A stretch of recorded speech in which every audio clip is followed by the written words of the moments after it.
Okay. What was I doing? Yes, I know that I went live. Thank you. Okay. All right. Oh, my eyes are itchy.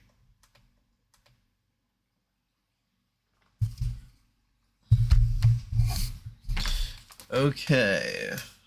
Then, yeah, I was in the old folks' home.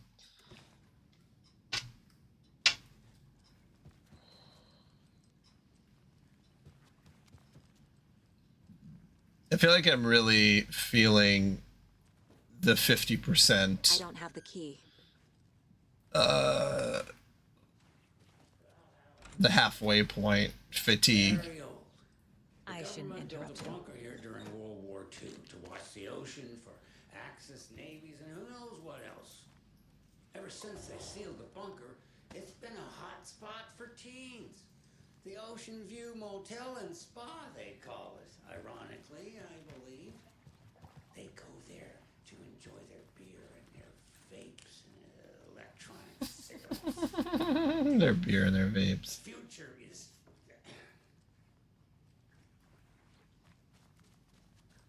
So, the teens would drink there. Do other This is Tor's room. Looks like someone tore through it. Moonshine. Was this a drunken rampage? This place is a mess. And Tor's not here. I need to keep looking. Excuse me, miss, but you don't see me barging into your room while you're performing mental and physical strengthening exercises, do you? I thought not. Sorry. Don't mind me. And now I have to start over. Odin's in bad shape. He was drunk and watery. Or The is it sea of something night. serious? To drink from the cup of the wise one, for wisdom to be a seer, I gave up my eye in the light of the moon to shine and see the many worlds to madness and beyond. Across the dark, dreaming sea, the branching paths of the tree, I gave up my eye. So many times we've lived and died and been reborn. We've met here before and we'll keep on meeting still. Where did I put the eye? Before time, I gave it to Mimir to drink from the well of wisdom, the cauldron. 1976, I took it out myself to see, drank the moonshine. 1988, he who stands on the threshold took it from me. The time will come to be writ again. Can you hear me, Odin?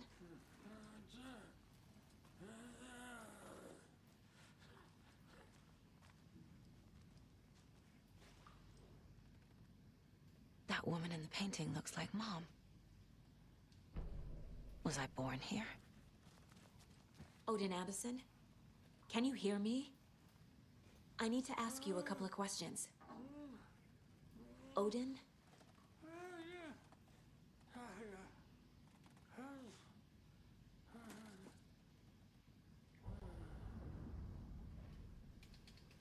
He's in no shape to talk.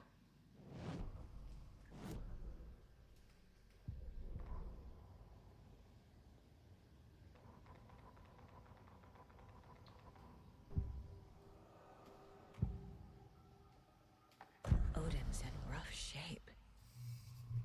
What happened to him? These are our twilight years. There's darkness in the world. We have our little tricks.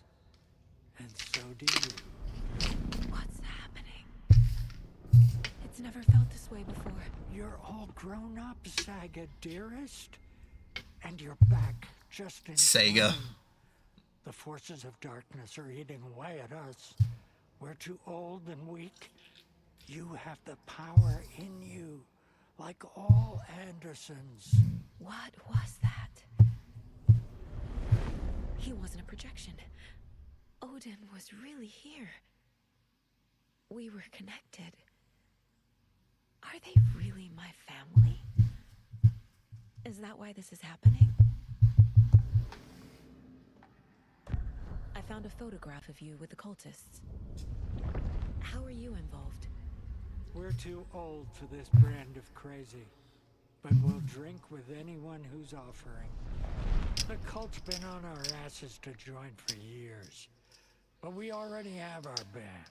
And those damn fools don't know what they're dealing with. No wonder they want a pair of legends.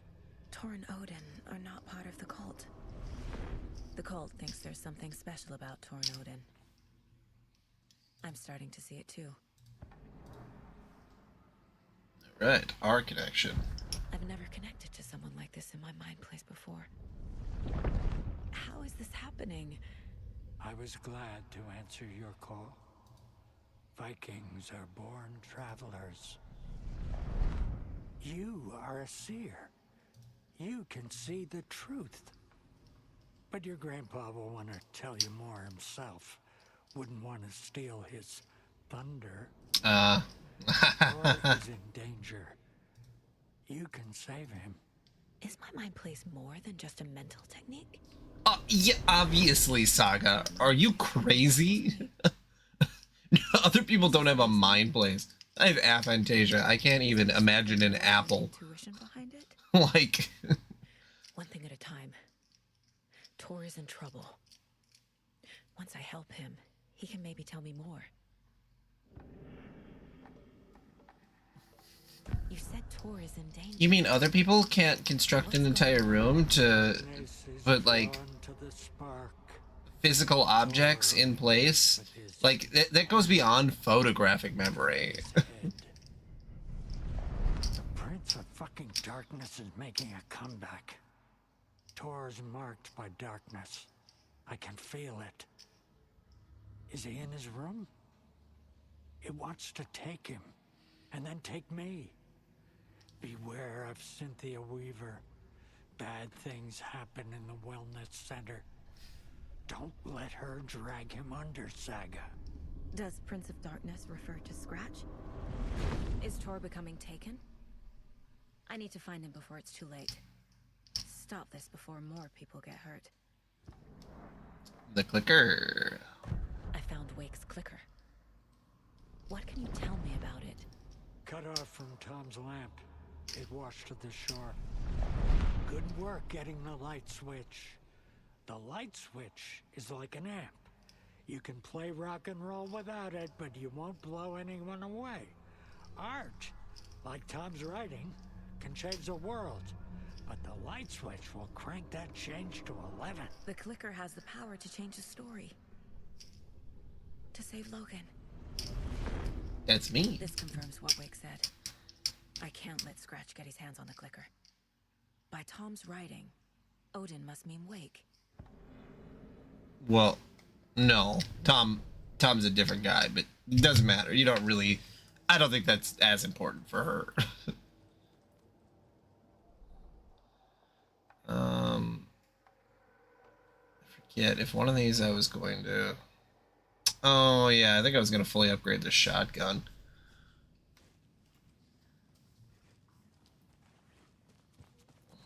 It seems like the most reasonable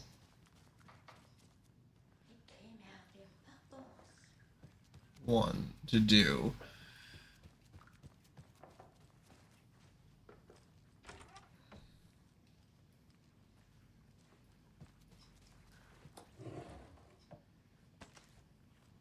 I'm gonna have to put some of this stuff away.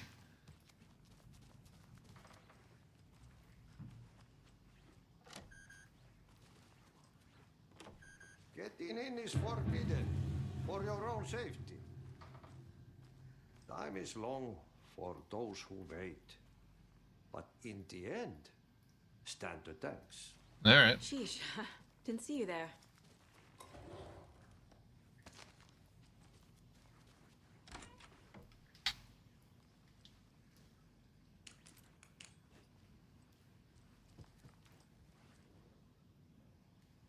Riddles Through the Ages by Shamnam Dabiri. Over 200 teasers. Note to self: hide the thing with a nice little riddle like this. Better than any actual lock to get to the otter side.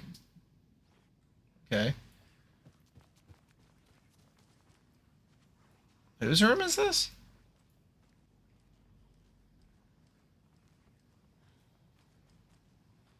Norman. Do I know a Norman? Need the key. I do.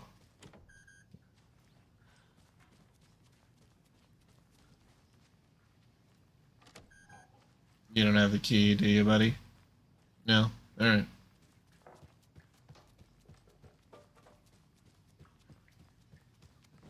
So is there a save point here in the lounge? Yeah. Okay. Oh yeah, shoebox. That's what I wanted. Let's put away the rifle ammo.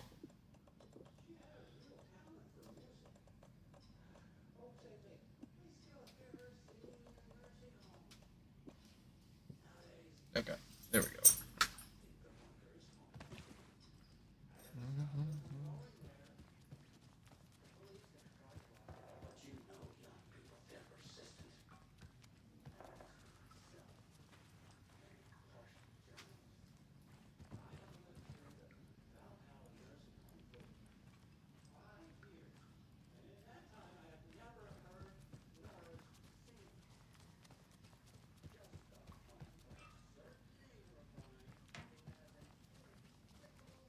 Yeah, this is all the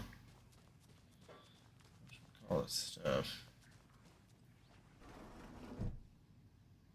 Did I talk to her? Say like, hey, you stupid bitch. You said I'd been here before. When was the last time I visited? Let's see exactly what she thinks she remembers. Oh, it's been years. We were all so sad when you left. After the accident. Oh, fuck this. My daughter didn't drown. You're remembering wrong. She's at home watching Night Springs with her father. Mm-hmm. It's useless. I need to stop the story. Mandy May and Norman said Tor is hurt. Why didn't you mention that earlier? Oh, you mean the little bump on his noggin? It's nothing. The residents like to exaggerate. Uh-huh. I need to check Tor's room. What's in the wellness center? Oh, that's where we provide our health services to the residents. We have a rehab facility, dining area, and beds for special round-the-clock care. To stay young, stay limber.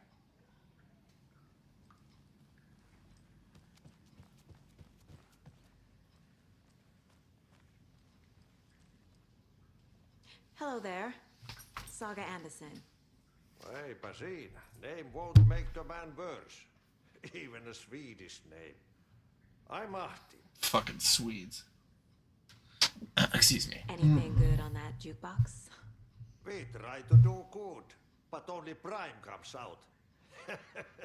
Music from my Swedish brothers, old gods of Asgard.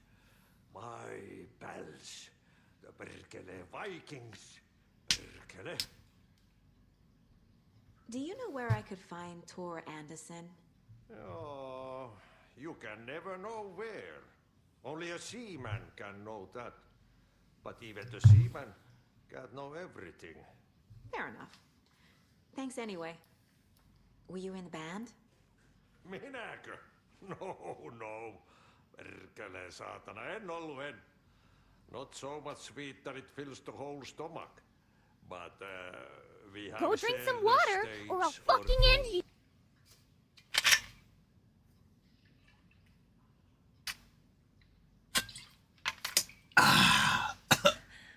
Busy today. Busy.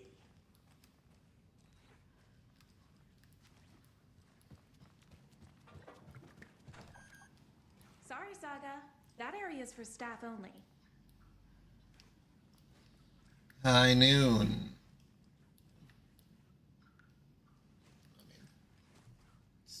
9 p.m. You were planning to go watch the Deer Fest parade, Mandy May? And sit in a crowd of noisy drunks. Oh. I'd rather stick this knitting needle in my ear. Let's see. Can I go around?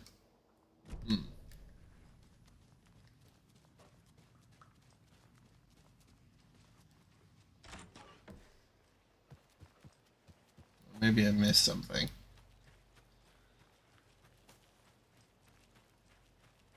Or the gate's locked, that's what it is.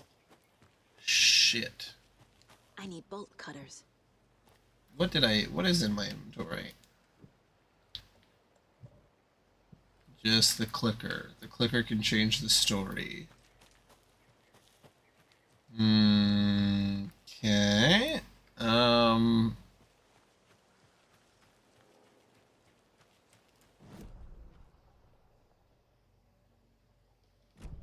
Did I try going in the wellness center? I do not remember. I don't remember what it was like in September. Do. Where the fuck do I get into this thing?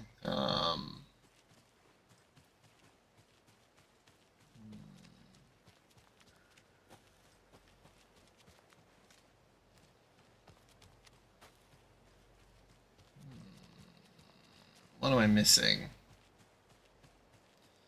I talked to the residents. This is blocked off.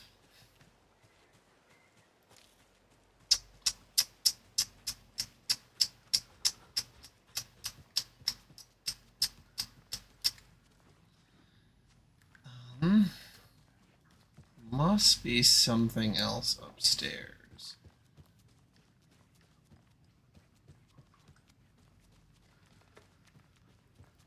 This will put a smile back on your face, my dear. Sorry? Oh! No sense of up or down. She's one of them. There must be an overlap here somewhere. Well, that scared the shit out of me.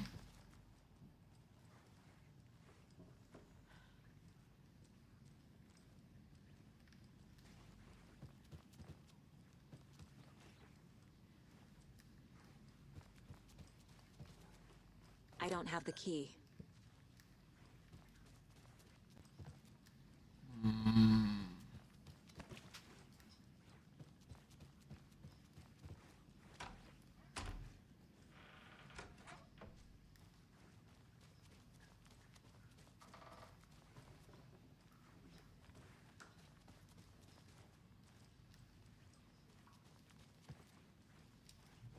Wonder. This is a case board thing.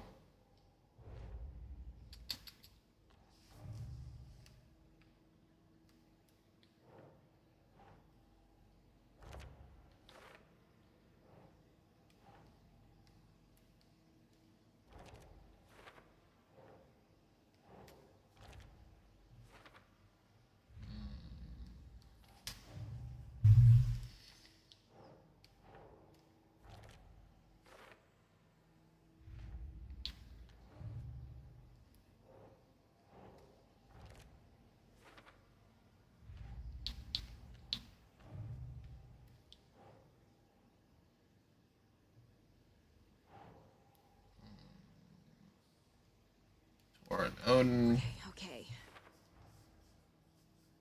not cult members. Fact versus fiction.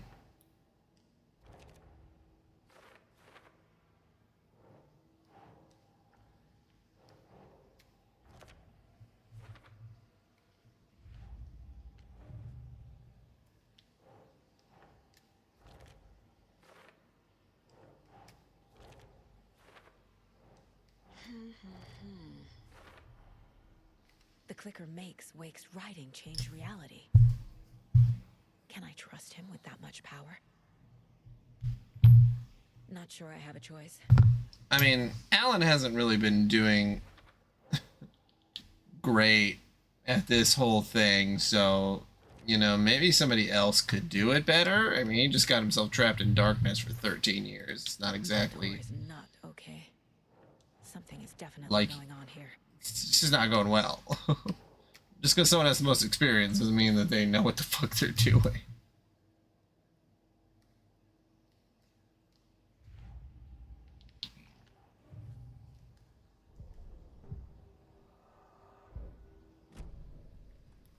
Okay. Wellness center. So I can only get to the wellness center with a key card. A key card I haven't seen.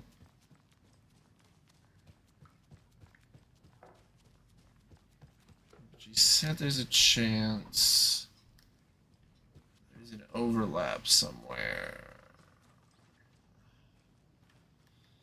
My guess is that the overlap would be in this room, but can't get there. Maybe all I needed to do was see that old lady and then something changes.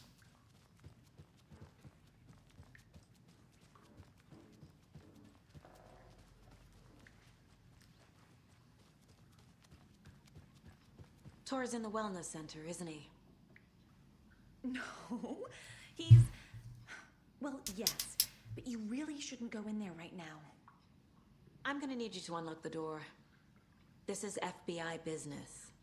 It's just... There's some things that,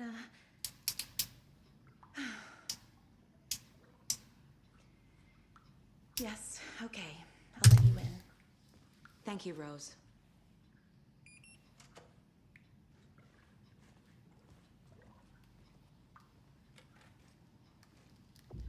Watch out. For puddles. You can hurt yourself in the dark. Shut up, Rose. Thanks. That lady is a walking red flag.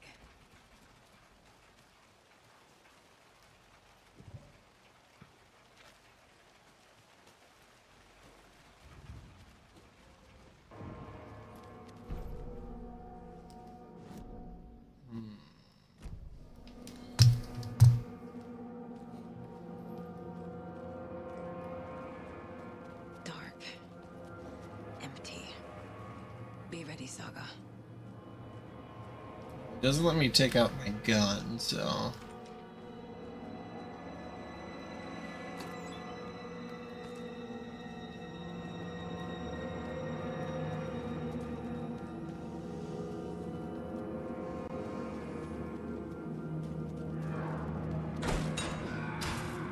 Hello? Tor? It's Saga Anderson.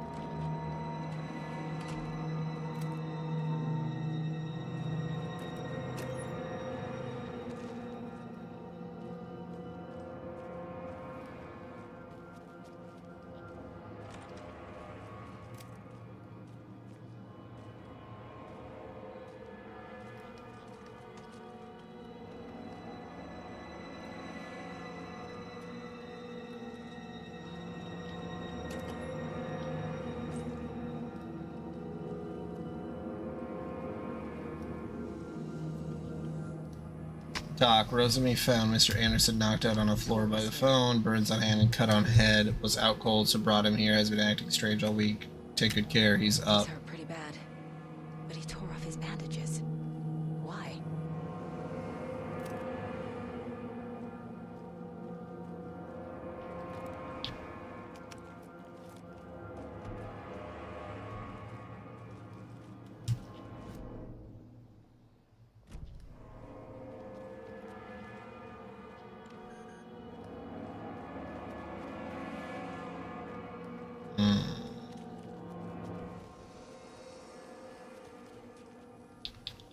Some of this stuff in the shoebox.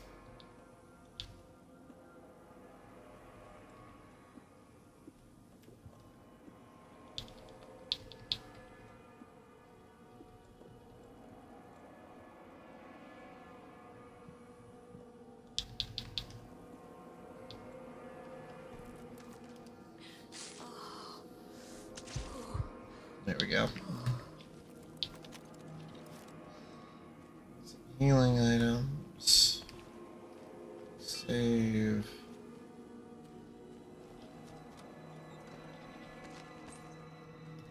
Just keep giving me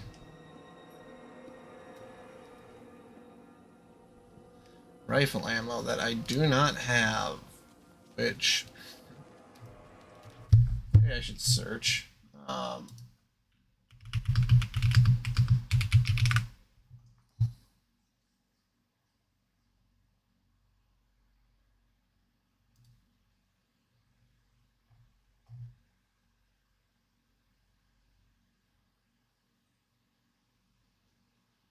Oh.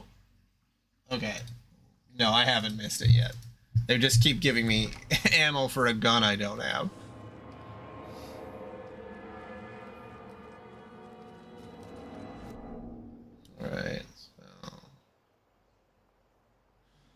Rehabilitation's probably the best place to go. Tor, wait! It's me! Your granddaughter. Oh. Come on.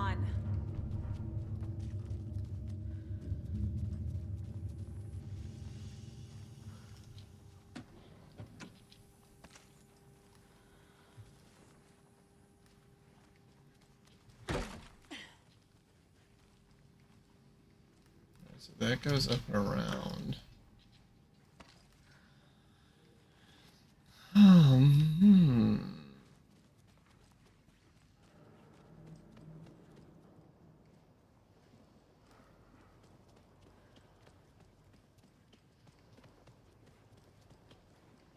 An electric lock.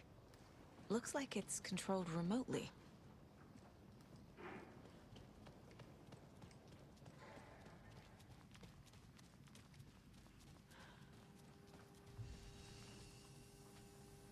Is there a computer that's on? Workshop. Oh, security room. Oh, okay. So this is another. This is a different area.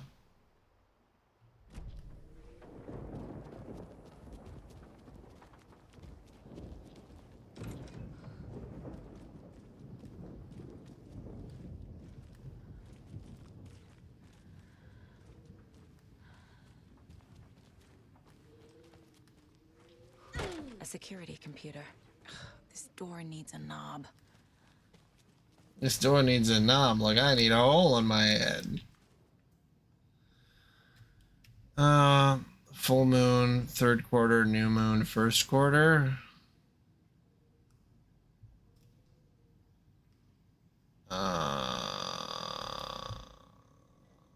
It seems like a riddle.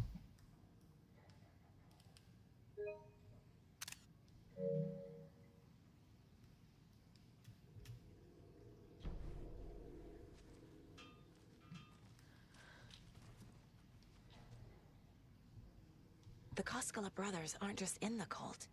They're its damn leaders. You've been accepted into the prestigious ranks of our most hallowed organization. As such, you'll join our noble cause and be privy to our most guarded secrets. The ceremony will take place the day after the next new moon, as is tradition. Vladimir Bloom. The Cult of the Tree welcomes you. Needs a password. And a warrant, technically. But hey, desperate times. Ceremony will take place the day after the next new moon. Okay.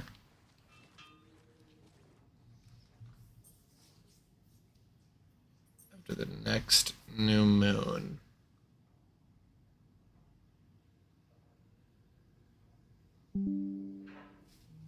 July 17th.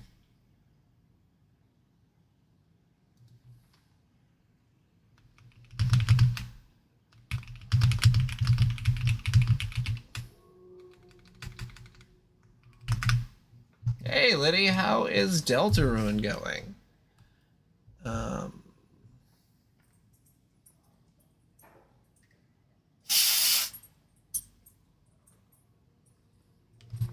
Oh, good.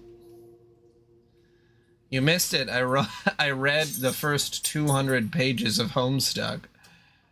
New moon. June 17th, 06. 17? Yeah, I was trying to... 23? Yeah, I was gonna read more, but I'm like, you know what? I should actually wait until someone who knows what Homestuck is. 07, 17, 23. Well, let's see here.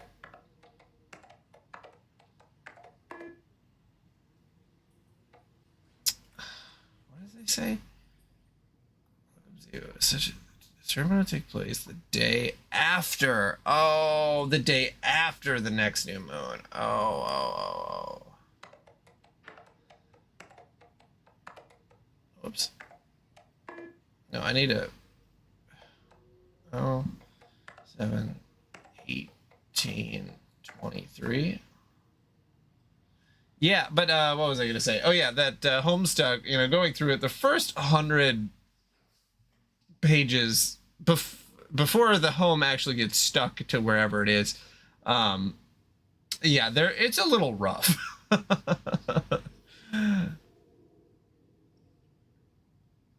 Next new moon. The day after the next new moon. Well, what day is it currently, according to...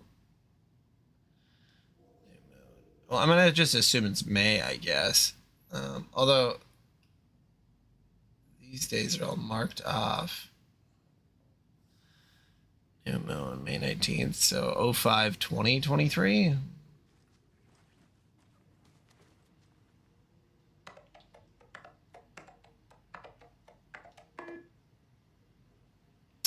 Yeah. I would be down to read more Homestuck, though. Lucius was like, he was not feeling it. But I would be down to what, and this is the question that I was asking, and we were trying to Google, Lucius and I, what do you consider to be where Homestuck starts getting good? June 18th, so that would be 06, 18, and 23.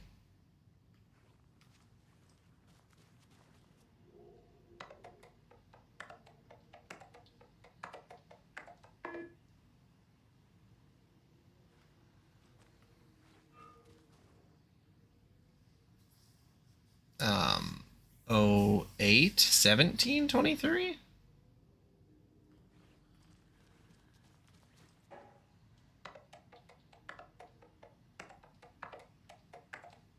Oh, okay. It's August. I didn't know. I mean, and that's just it though. Like, I am willing to read, but some people were saying it's like in Act 4. And then when I look that up, Act 4 is like 3,000 in. And I'm like, huh, that seems like a lot. And the doors are open. Vladimir, I do not need to remind you that Tor and Odin would be ideal candidates for the cult. Please try harder to recruit them. Why did you take the doorknob to my personal room? V. Blum, I'm so sick of old people tricks. You bring it back so I can get my rifle. I'm supposed to go on deer hunt tomorrow. If you don't, I will hunt you instead. To Valhalla's staff. From Vladimir Bloom?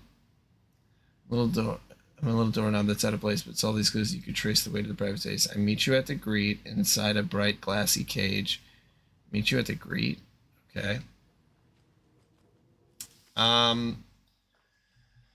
You know what? Let's do this because there's no reason that I couldn't pause this. Okay.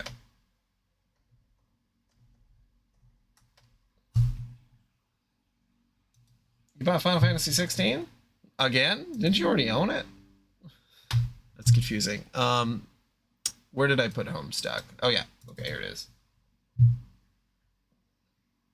All right, let me...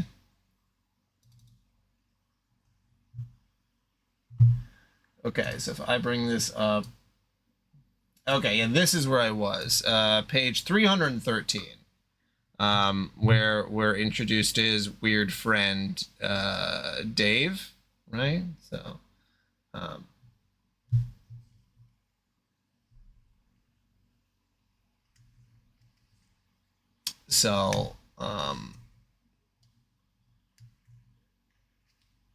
oh shit, you got an ad. Okay. Did you get pretty far in Final Fantasy 16 Switch? I thought you had played a little bit, but that was a long time ago, I guess. So maybe I'm wrong.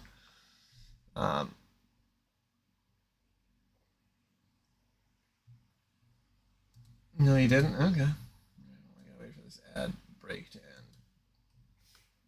I mean, it's like a 45-hour game, so I suppose if you ever feel up to actually playing it, then I would say it's worth it. And the first DLC is really nice. Yeah. There we go. Yeah, I assumed it was like I think I did zoom in before. This is just like, yeah, the default view where it's like super, it's zoomed out. But yeah, so I got to page 313. Trying to think of what I'm more in the mood for. Going through more Homestuck or playing more Alan Wake 2. I'm really liking Alan Wake 2, but it is hard. It is an exhausting game, but Homestuck is also exhausting.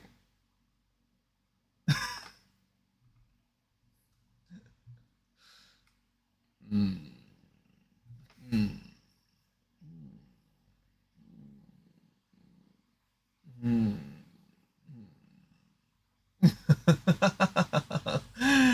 Yeah, maybe I'll play a little bit more Alan Wake 2, and then I'll see if I get tired of it, and if I do, then I'll switch to some Homestuck. Yeah, I'll go from exhausting thing to other exhausting thing, because that's the best way to do stuff, is just get double exhaustion.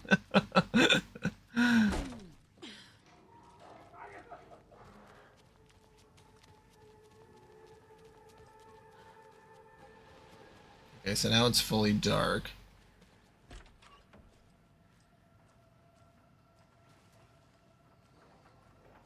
I did find, yeah, like you were saying though, I did find the first 100 pages almost insufferable. Yes, yeah, this is the brand new one. And they've got DLC and stuff for it. That's, oh, there's the doorknob. Yeah, it's in the greeting area. Okay. Yeah, I accidentally played some of the DLC, which was pretty funny.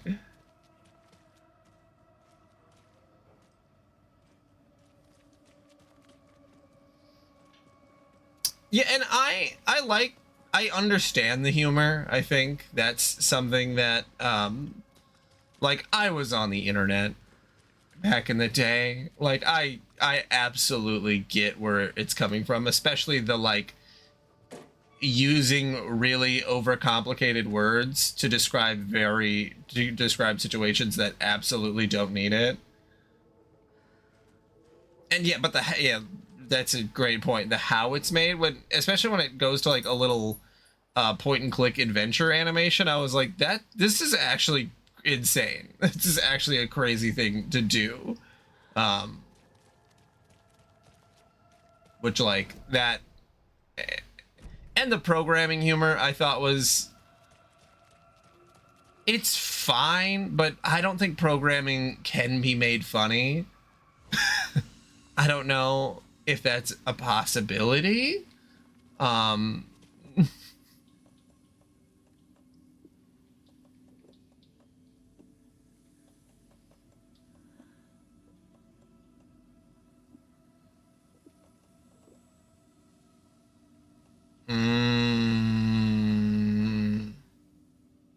I see. Yeah. That he does this. I was thinking of it as like, I guess less command by the readers. Oh, wait.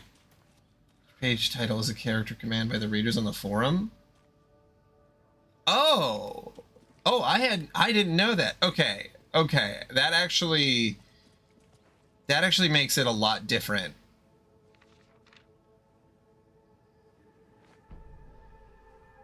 That's really interesting. Okay. I think especially if I told that to Lucis, he would have a much greater appreciation. That I have a greater appreciation for it now too. Okay. That is so interesting. Well, and I was wondering if it was supposed to just be, how it was supposed to be interpreted. Because what I was gonna say is that I was like, oh, this seems like commands that you would do like if you were playing Zork or whatever, and it's like, oh, but it is like that, but it's them doing it.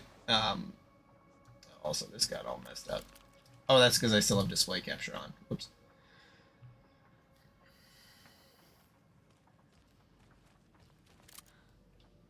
Yeah. Okay. No, that's really good to know.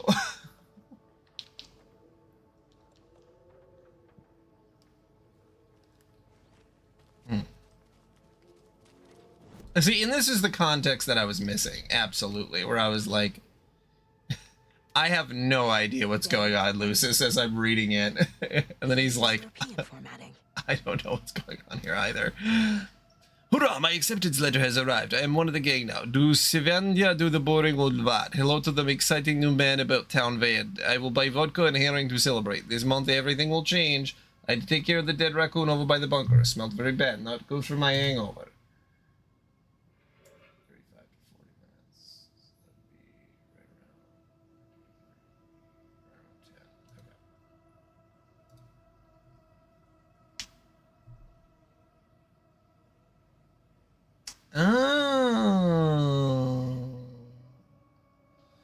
Okay. Okay. Yeah, because, like, yeah, if you were the command box, like, that it breaks him free of the limitations of the command box. Is that kind of the idea?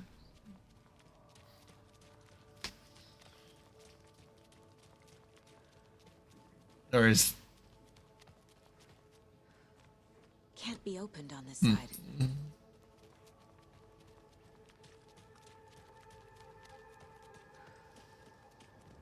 Shit!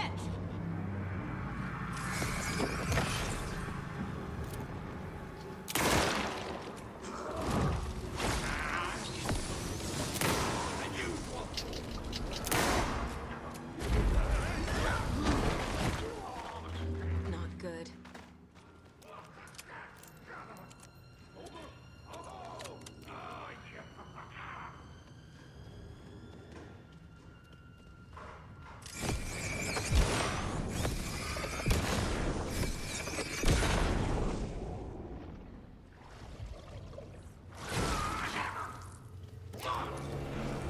Shit.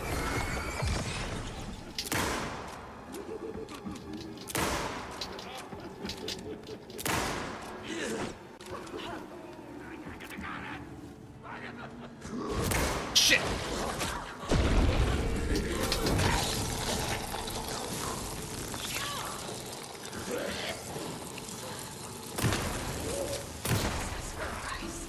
Ay, ay, ay. Wow, that took a lot of shots. Oh, dude, I love Meat Spin 2. I mean, how long have we waited for a sequel? Like 30 years? But,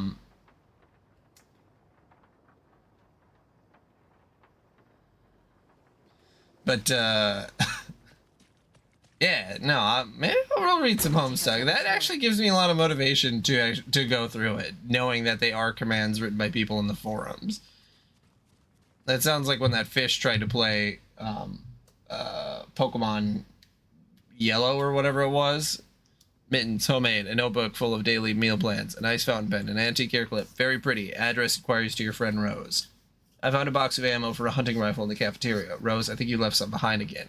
You really should be more careful. Take a tip from Vlad, a fellow weapon enthusiast. Always lock it up. Come collect it from me whenever you can. I brought that tea you said you liked. I can make you a cup if you want.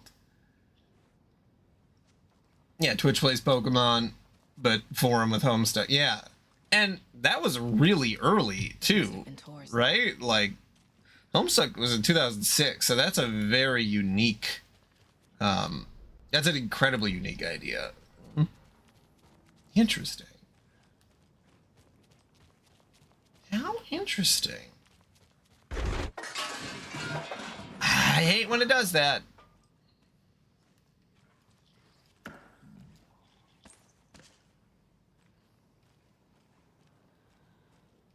Yeah. That shit is scary as hell. I don't like it. At least I've gotten kind of used to it. Or 2009. Oh, yeah, not 2006, 2009. Still. First by the same either. That's crazy.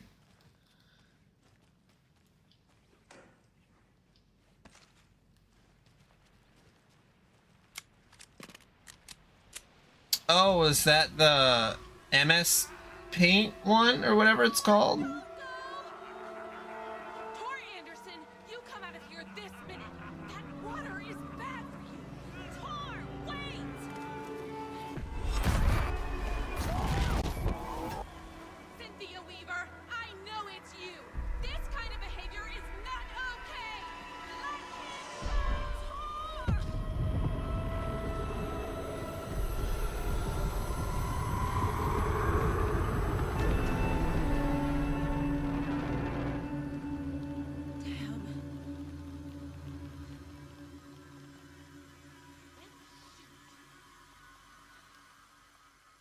Tor?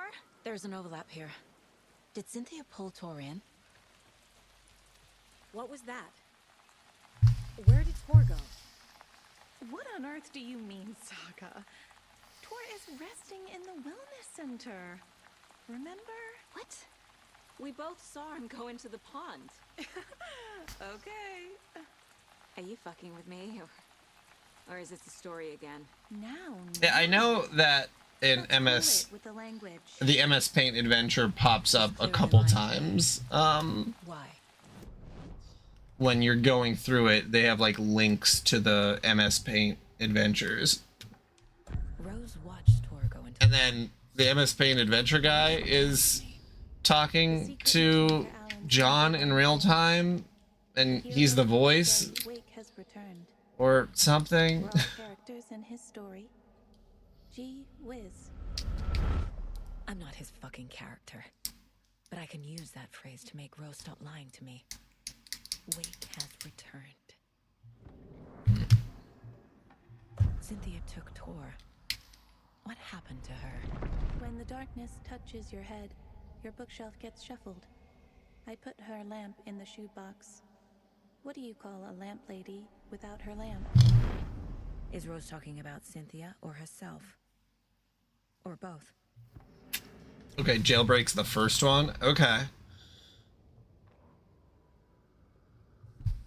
Tor Anderson had lightning in his veins. This was rock and roll, baby. That Weaver girl had cast a spell on him. Tor would do anything she'd ask. Tor deserved this. Tor wanted this. She wanted the song, a gift. He had to get it for her. Afterwards, it was too late. Tor swung his hammer in frustration. The spark was gone. Black liquid clogged his mind. A bad trip. Tor fought it. He was strong. He'd never be taken. But the darkness could still drown him. Tor needed to warn someone. It was all happening again. Tom was back, coming back. Tom would need help too if he was going to make it, but the brothers were too old to stop it this time.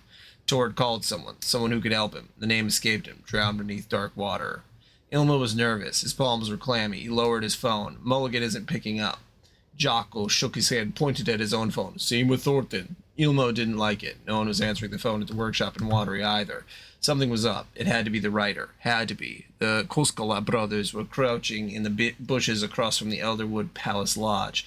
Its lightning shining in the night. They couldn't wait any longer. The brothers knew Saga was in Watery, visiting her trailer. Going now was their only chance to do this without hurting her. Ilmo stood up and a crowded deer mass looked his way. Okay, this is it. The writer is the target. Take him down and it's all over. Only shoot the Fed if you have to. This is our big moment. We watch him in the night. The crowd murmured the chant back to him. Ilmo turned to face the hotel. He could see Saga's partner in the window. Ilmo slapped his brother on the shoulder. The brothers donned their masks. The cult of the tree was ready. Oh. What was I doing? I think that's all I needed. Rose.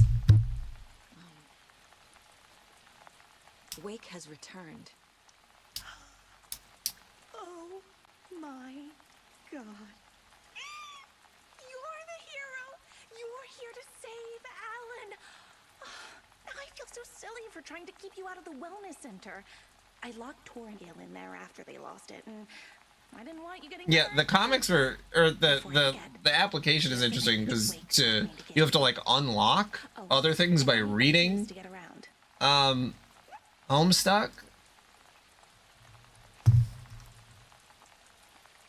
Saga jabbed the selector on the jukebox, the missing record in its place. Saga couldn't have found it without Odin's help. A light bloomed in through the garden window. The horror story beat me to Tor. I have to rescue him. The key to this overlap is an old Gods of Asgard record. Odin will know more. Yeah, the app seems to be pretty good. Yeah, like you said. Okay. Why did that lady just walk out?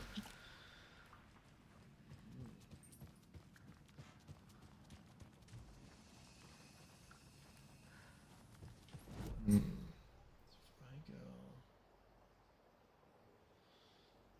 I go up. Yeah, how does the creator feel about the whole thing? Does he like the whole app? Is the creator a sane person? I feel like that's a weird way to say it, but you know, is there Okay, well that's good.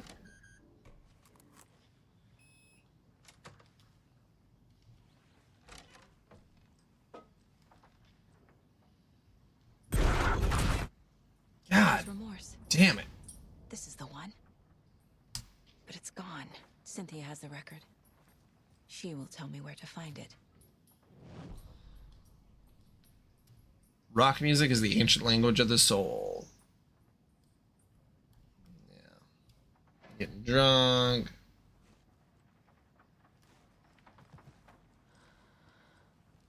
Oh yeah, I would hope that they would be open to doing like a whole thing, because if you're,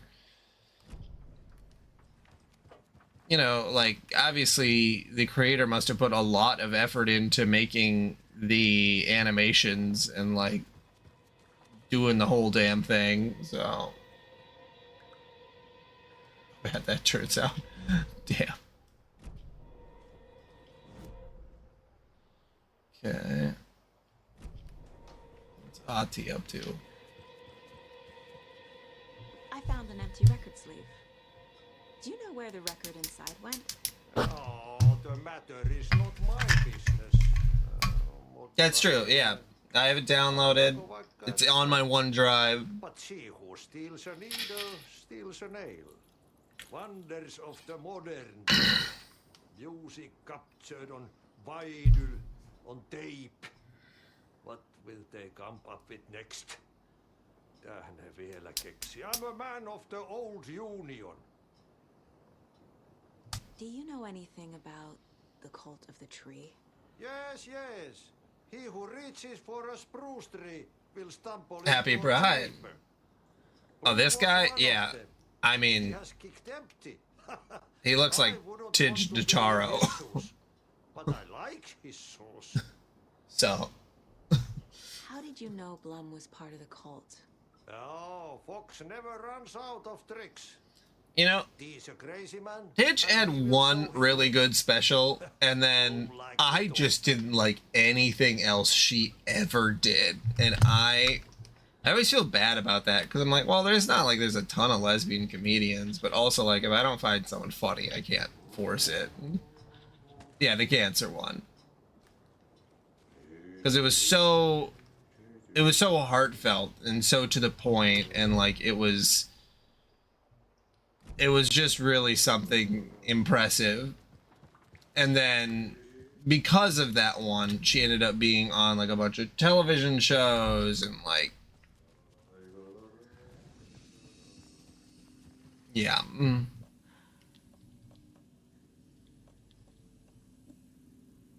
Who was she on Adventure Time? That sounds right, which obviously it is because you're saying it, but.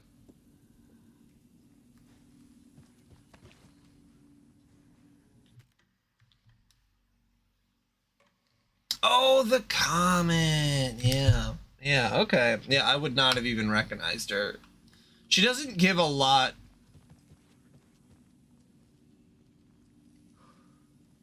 I don't know how to say it nicely. She doesn't give a lot to her performance. There's no reason that I would recognize her playing the comment.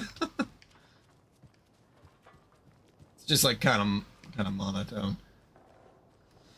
But that's, I know, so a lot of people like her, so that's, you know, I don't ever want to be the, yeah, the apathy. That's what she's known for. That very bizarre, apathetic, like, vibe.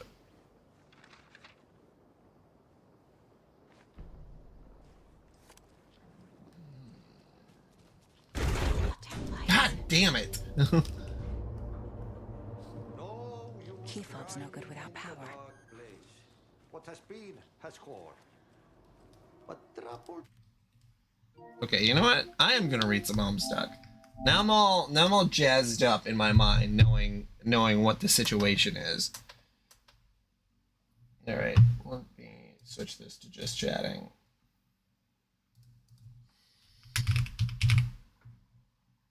Oh yeah, it's like Homestuck isn't a video game. I can't put that as the category. I can put that as just chatting now.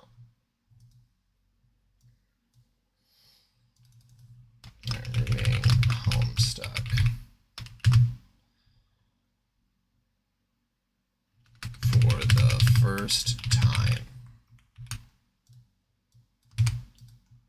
before I put some, can we start with jailbreak? Sure. I mean, if it makes more sense, I think that's a good idea.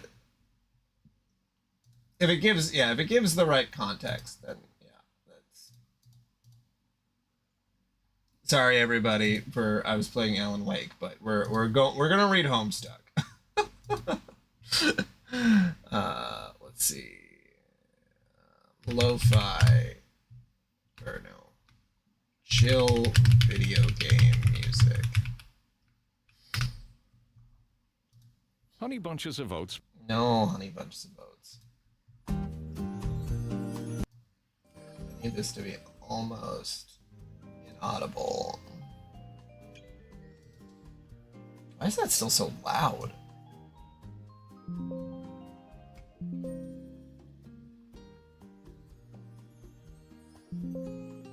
Honey bunches of no thank you. Alright.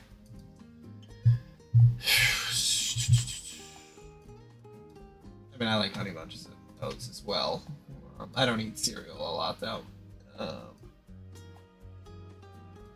Because of my lactose intolerance. Okay.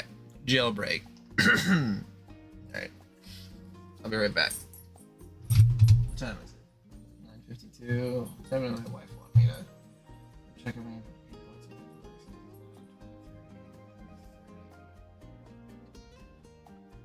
I got like 10 minutes. Okay.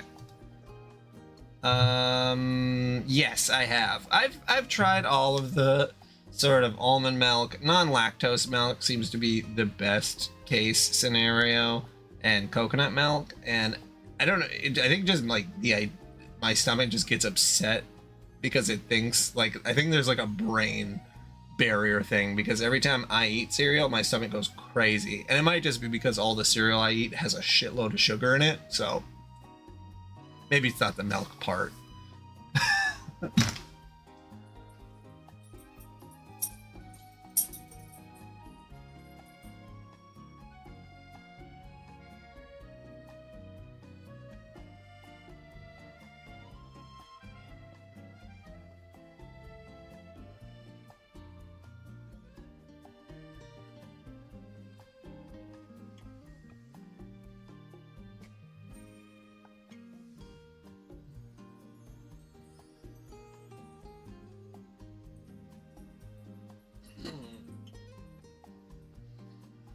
Okay, I gotta get ready to do a lot of reading here.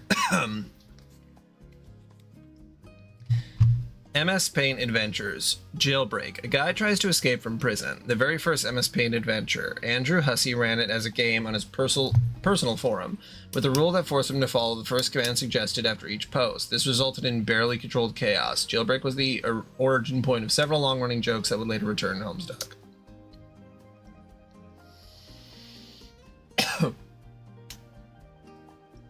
Alright, start Jailbreak Adventure. You wake up locked in a deserted jail cell, completely alone.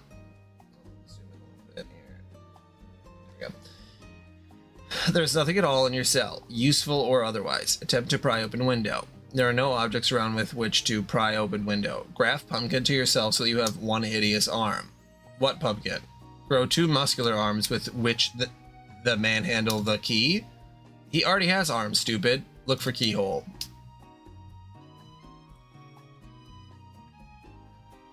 So, wait, he's up here. And the keyhole's down here. Throw the key down to the guy so he can open the door. It lands with a loud metallic clank. Loudly tell that guy to pick up key and try it out on door. Despite your bellowing, the man casually opens the door and leaves. Pee out the window in an attempt to bring it back. As you turn around to unzip, you notice another keyhole. Open door. Wonders where the fuck that pumpkin went? Do a dance. Oh, he pissed? Hit that guy in the eye?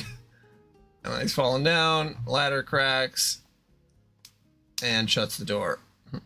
Exotic rhythms take over your body as you start to do a really silly dance. You recall your initial urge to urinate out the window. Now that you think of it, you really have to pee. The urine splashes onto the man outside who had a change of heart. He is climbing a ladder to give you the key. Knock on door. You knock on the door, you get punched in the face. Your clumsy fist accidentally flies through the bars, knocking out a passerby. Keys from his key ring jangle on the floor. Oh, you knocked some person out? Jesus. Ask Dungeon Master if there's one fucking way out of room. He's unconscious. Examine floor. You pick up a clump of nutrients-enriched dirt, sweet spice of the earth. You sit in hushed awe of the luster of the brown gold. Say hello to the pumpkin. I beg your pardon? Search room thoroughly for pumpkin. You wake up next to a broken ladder. You are covered in piss. Throw shoe at key. You're not even really sure if you're wearing shoes. Rub key on chest. Now the key smells like pee too. Go through door. The door is locked. Use key on door. Jiggle as you might, the key doesn't work. Now the lock smells kind of like pee too. Pretend broken ladder is broken train track. Choo-choo, all aboard the Moron Express. Use ladder as battering ram. Ladder breaks, and you fall down. Take the guy in the jail. What did I say? Talk to the guy in the jail cell. You yell to the imprisoned man. He yells back something barely audible to you. Ignore all future input from Beetlejuice. I'm sorry, I don't think I can do that with all the future... I'm sorry, I don't think I can do that with all future input from Beetlejuice. Turn long ladder into stilts. You fashion a pretty nice pair of stilts, but you don't know how you're going to get up on them. If only you hadn't broken the other half ladder in half, you might have been able to climb onto the stilts with it. Hook key to the end of ladder and extend it to jail cell guy. Since the whole ladder was approximately the height of the window in the first place, half the ladder's height will not nearly reach. Yeah. Make clay from dirt and pee. Use it to glue ladder into pole. Make clay from dirt and pee. Use it to glue ladder into pole. The rungs from one end of the ladder easily and snugly fit into the holes of the other. No cementation is necessary. This being the case, you now regret creating that smelly pea mud. Hook key to ladder and extend to jail cell guy. It's still just a little out of reach. Toss the contraption into the air to give it added lift. Tosses it. The guy above him grabs the key. With a little too much gusto, you send the rig sailing too high. Drill a hole in the floor. You are not this guy. Sing Malaguena. Singing, and he's using a drill.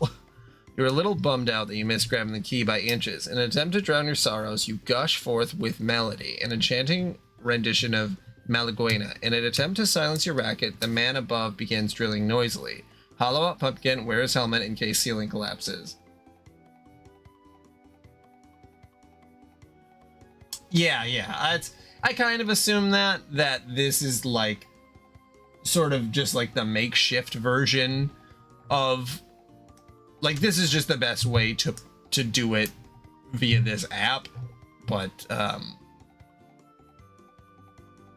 imagine that this was a big labor of love to even get this stuff all cataloged. You're quite certain there has never been and never will be a pumpkin in this room. Keep singing until guy drills through floor. You sing so hard you topple backwards over the pumpkin. As you lie on the floor looking up, you see the tip of the drill penetrating the ceiling. It looks just big enough for a key to fit through. Serenade the guy about how you want the key. It would be really great if you could give me that key. And then he pees in your mouth, I'm pretty sure. Oh, yeah. The man has opted to take a leak through the hole. You are getting really sick of pee. Spit pee at man out the window. Did he shit on you? Oh my god. Why? With a hefty mouthful of the other guy's urine, you decide to get revenge on the man below for botching the key situation. But as you're about to spit the pee, the man above takes a huge shit on your head from his window. The surprise unfortunately causes you to swallow the pee. Barf.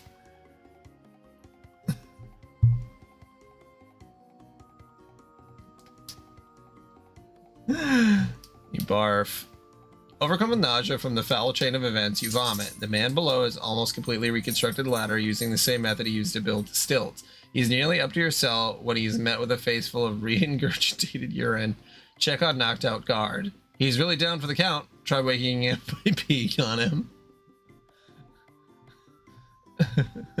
You're all tapped out for pee at the moment, but the crap on your head is emitting a powerful stench. The odor wakes the guard, who suddenly remembers your assault. He enters the cell to beat the shit out of you. Leap over him in a desperate bid for freedom. Oh, we trip on the pumpkin. You slam. and knock that guy. You carelessly trip over a pumpkin, which has clearly been in plain sight this whole time. You knock the man backwards into the door, slamming it shut. The guard is unconscious again. Eat the pumpkin. You suddenly wonder what happened to the poop on your head. Use guard's pants to lasso keys to the opening in the door. There's the pumpkin and the poop.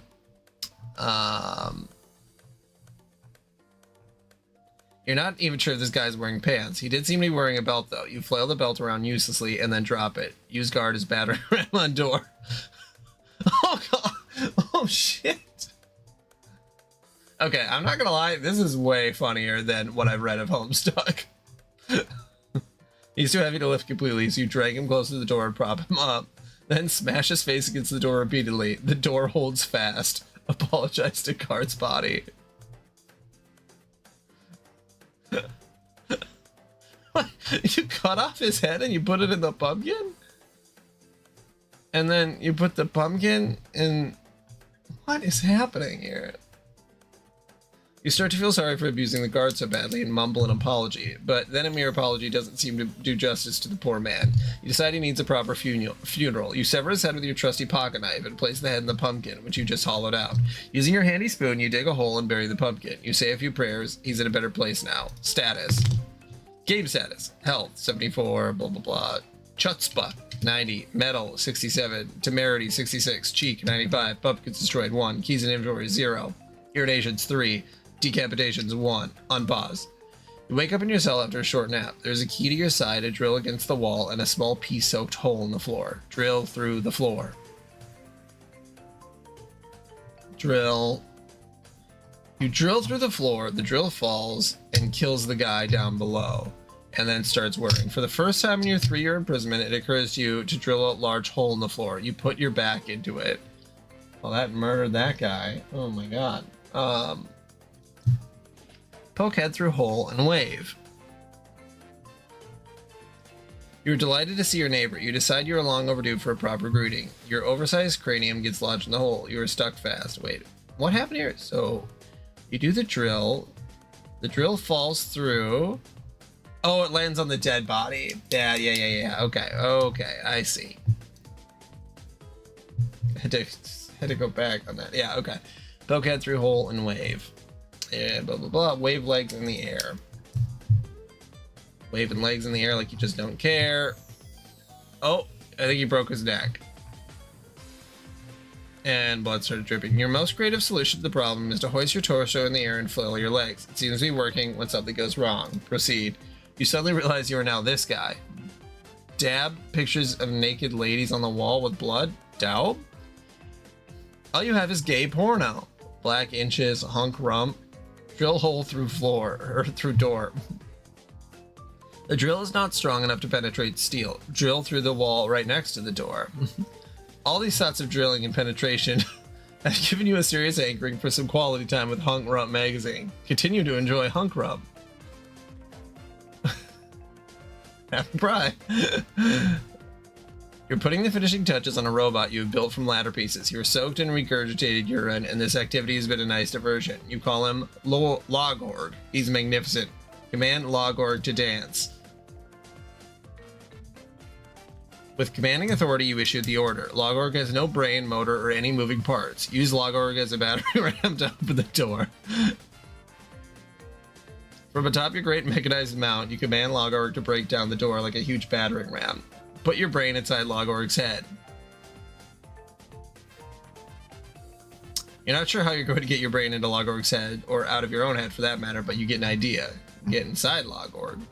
Wreak havoc? Logorg has no moving parts. You could barely move inside your new wooden prison. Make a little love.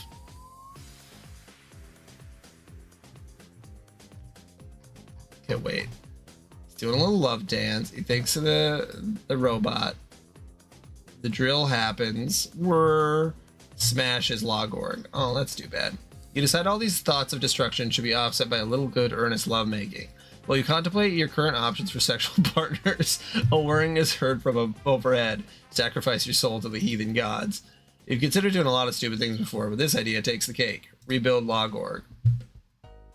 Alright, I will be right back. I'm gonna go check on my wife.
Okay.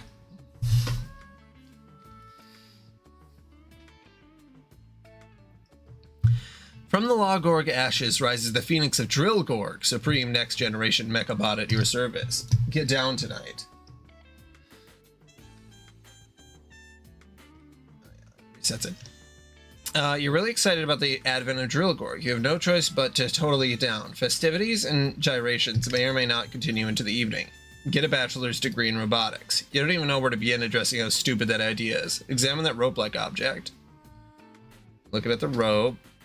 It's the other guy using the entrails of the prison guard. God.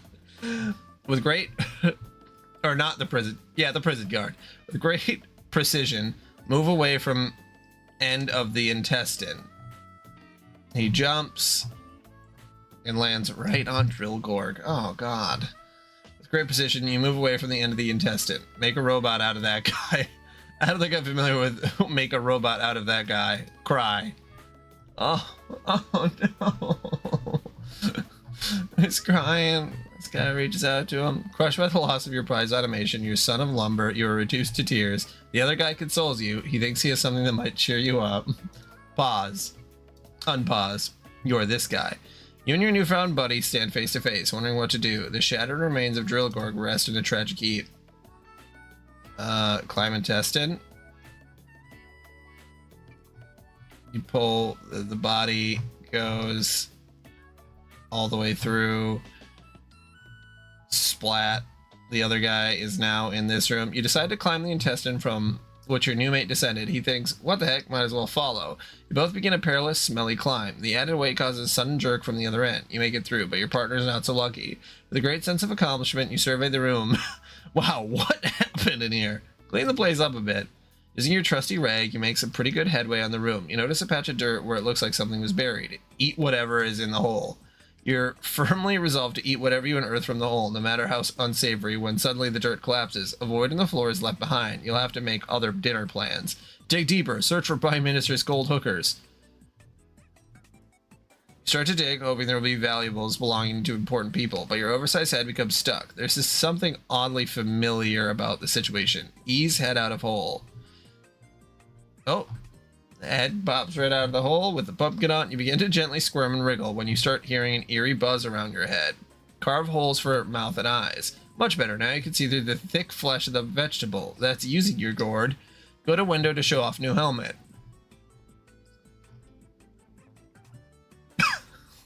There's some active divine collusion. You are drawn to the portal to look down. Greet him. Ask man to throw intestine up to you. Oh, flips you back off. He does it anyway. He grabs the intestine. You think maybe your coarse gesture was made a bit brashly. Diplomacy may be the best mutually beneficially strategy here. You kindly voice your request. The other man, though, apparently irate, seems to be swayed by your tone. After all, you did ask very nicely. Success. Use intestine like scarf. Climb intestine. Oh, I suppose I should do that. All right. Swoop. He puts it on. You go up the intestine. Jerk. The thing pops off of his head. He falls back. This other guy falls down. Pumpkinifier? Gets hit. Wow. Pop. The pumpkin goes back on the original guy's head. He cuts out more holes. You sling the intestine around your neck like a shawl. How glamorous. I'm ready for my close-up, Mr. DeVille. Okay.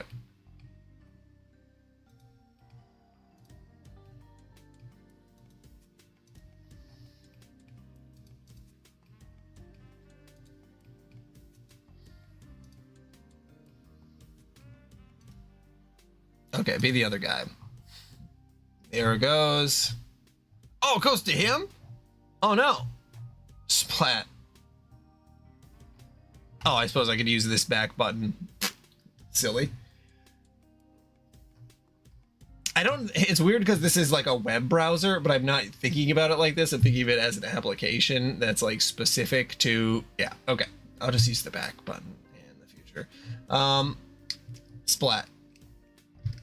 With great exertion, you attempt to disembody your awareness and move it into another person. It seems to be working, but not as you hoped. You wake up to the ghastly discovery that you have no head. All All do urine entrails are spilling out of your abdomen. It's quite painful. You're flying into a wall suddenly. What's happening? The trauma was way too much for your system, and you expire a second time. Your awareness passes on to this guy. Drill through door. Yeah, it's right there. Right there, up in the corner.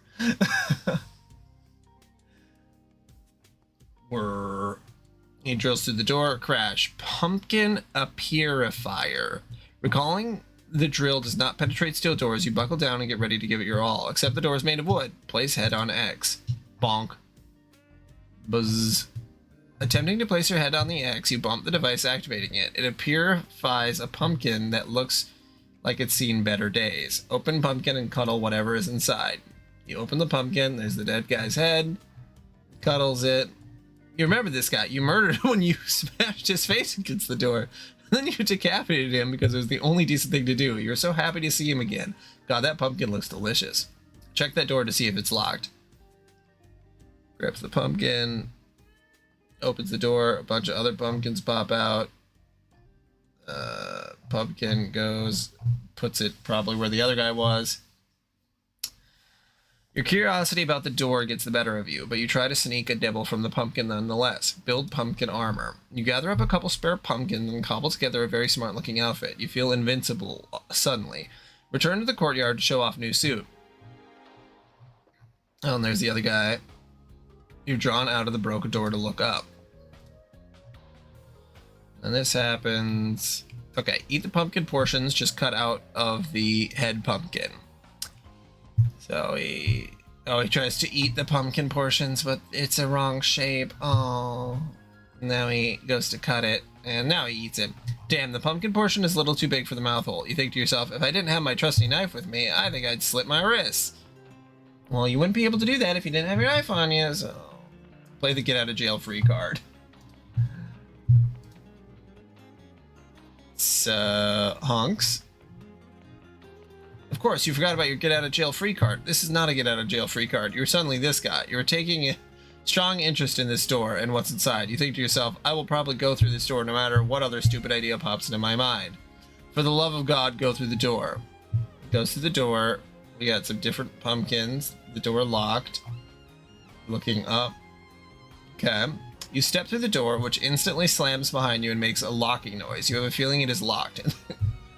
In the room is a wall which has 3 pumpkin-shaped recesses. One is a happy face, another sad, the other scared or surprised or something.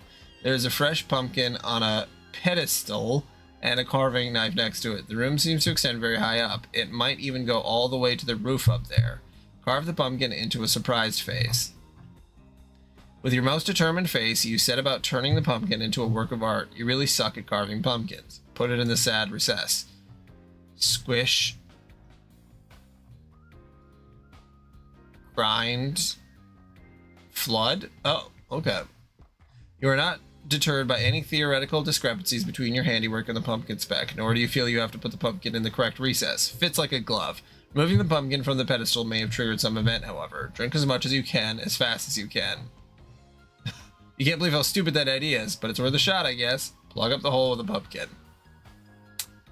Goes to plug the hole up with a pumpkin. Breaks the wall. A bunch of other water comes out. Figure it's about time you took off the silly and uncomfortable pumpkin armor and put it to good use. There must be something that can stop the terrible flow of this water. Possibly some mechanism. Maybe right in this room. Carve pumpkins to match faces in the wall and put them in. He tries. He clicks them in. Something clangs up here. Oh god. Oh, those are metal bars. Oh, he's gonna drown to death. Maybe it's the surging, cruel water rising inexorably, but you're suddenly much more inspired to put concerted effort into refining your craft. You hone your willpower into that of a master sculptor. Each slice, each contour of the knife bends to your will. Yes, the results are breathtaking. The expressions are human emotion incarnate. Why? Are these pumpkins or fellow men wrapped within the human condition? No time for reflection, though. As you wait for something to happen, you think at the very least, maybe you could float to the opening in the ceiling, even though you're not a great swimmer. As the water engulfs your head, you hear another distant mechanical sound. Oh shit. Back to the other guy. Something's rumbling. The door is a fake door. Moves. There's some skeletons doing something. Luckily for the cause of suspense, you are now the other guy in his cell, wondering exactly what to do. There's a noise. The secret door opens to the adjacent cell. These two have been long dead. You wonder what kind of moronic adventures they were up to. You'll guess you'll probably never know. We got some intestine. We got some stuff. Bring the gun along in case you have to off yourself. He grabs the gun. Confused, he smacks the one guy with the violin, the dead body. Pick up the firearm. You now feel powerful and confident. Unfortunately, there is nowhere on your person to pack the heat. A violin string seems to suit the purpose well. Jump out the window. The window to this cell is barred. Try to climb up the rope thing. Oh, wow, they're outside. You get the fishy feeling that this is probably more intestine. You've been climbing a lot of intestines lately. It looks like it goes all the way to the roof. It must be a very large intestinal tract. You were wrong. It is actually a small intestinal tract belonging to a slaughtered sperm whale. Sperm whale. Survey surroundings, possibly sneaking a bite of ambergris. Looking around, top of a building. Gurgle. He grabs some ambergris, puts it on his head. There's quite a panoramic view up here. Surrounding you mostly is other prison buildings. Who knows how many poor souls are trapped in this idiotic facility. Directly in front of you is another building. You hear water gurgling from it. Just beyond are some mountains, which might be a nice place to escape to if possible. You're not really sure what ambergris is, but you have a feeling it will be essential. You grab a liberal dollop and stick it on your pumpkin. Use harpoon to get across to building and shoot down hole. Shoots the harpoon. Pooh!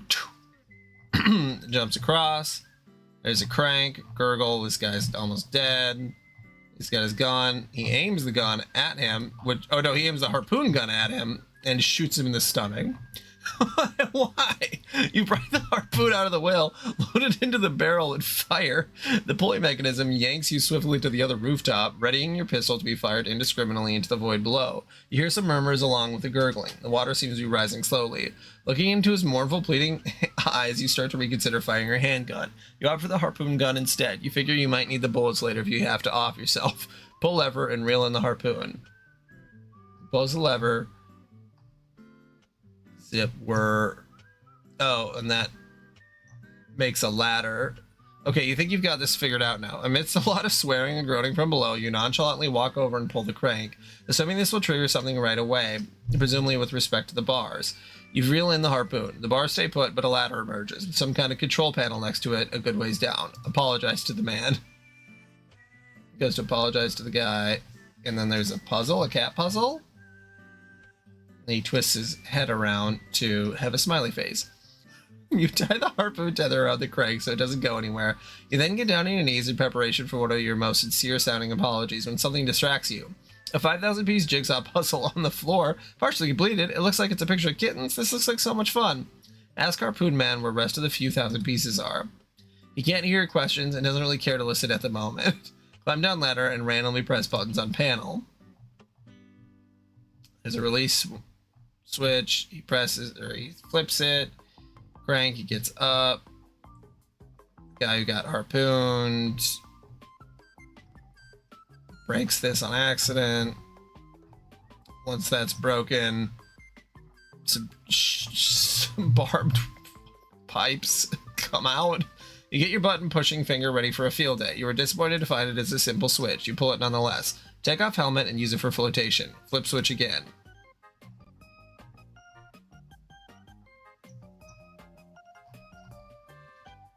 You press the release switch again. Pumpkin hugifier. You struggle to remove the pumpkin, but it's swollen from absorbing too much water. To express your current emotion, you try to twist it to the frowning side, but it gets stuck halfway. Though blind, you still manage to scramble over and pull the lever again. You are now the harpoon man. Point hugifier at pumpkin head and activate.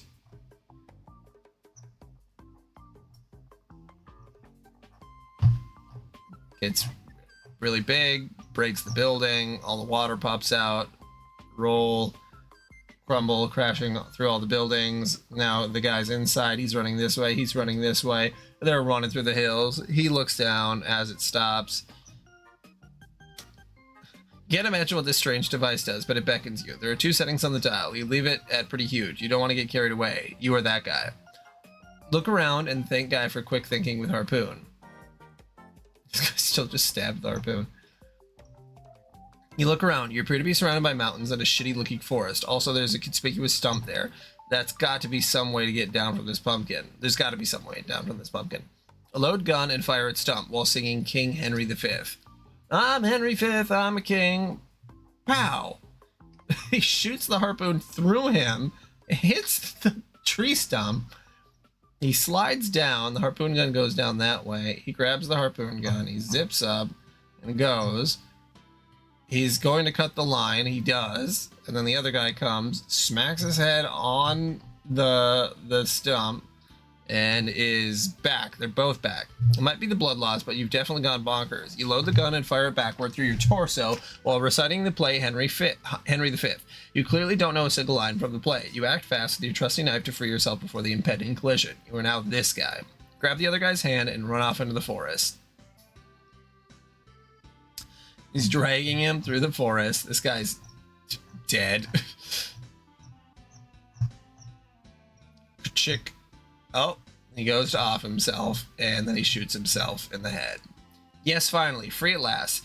Though the victory is bittersweet, your friend has died of blood loss. There is no victory. The feeling is vast emptiness. You are no longer bound by bars or concrete, but you feel more incarcerated than ever. You come to the heart-wrenching conclusion that the only true prison is loneliness. There's only one thing left to do. Continue.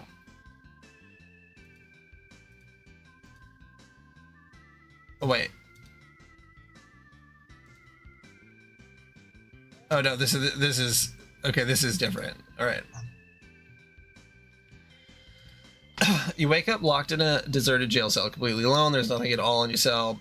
Using key, carve spell into pumpkin, invoking elves and such. And New Game Plus.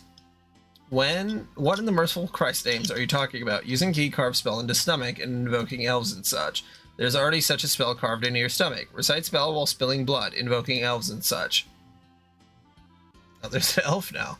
You don't know what any of those runes mean, and you'll be damned if you're going to try to read them upside down. An elf appears anyway. With your trusty Hunks Junk magazine, forge a sword. Okay, sword. Your gay pornography has been forged into a formidable blade. The elf saw a picture of a penis and started to cry. Strike the elf.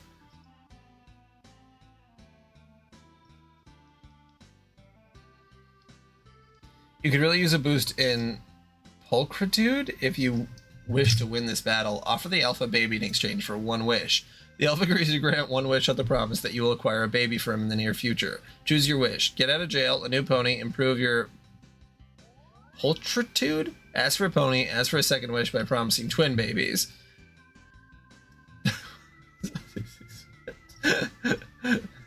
Choose your second wish. Get out of jail, improve your pulchritude. Wish to get out of jail, then trample the elf with a pony. Out of jail, travels the elf with a pony, but he's losing. He's more than happy to magically transfer you outside the prison. You had at him, I will get you more babies. You deal more damage in the fracas, but again, clumsy meleeing strikes have left you with the short end of the stick.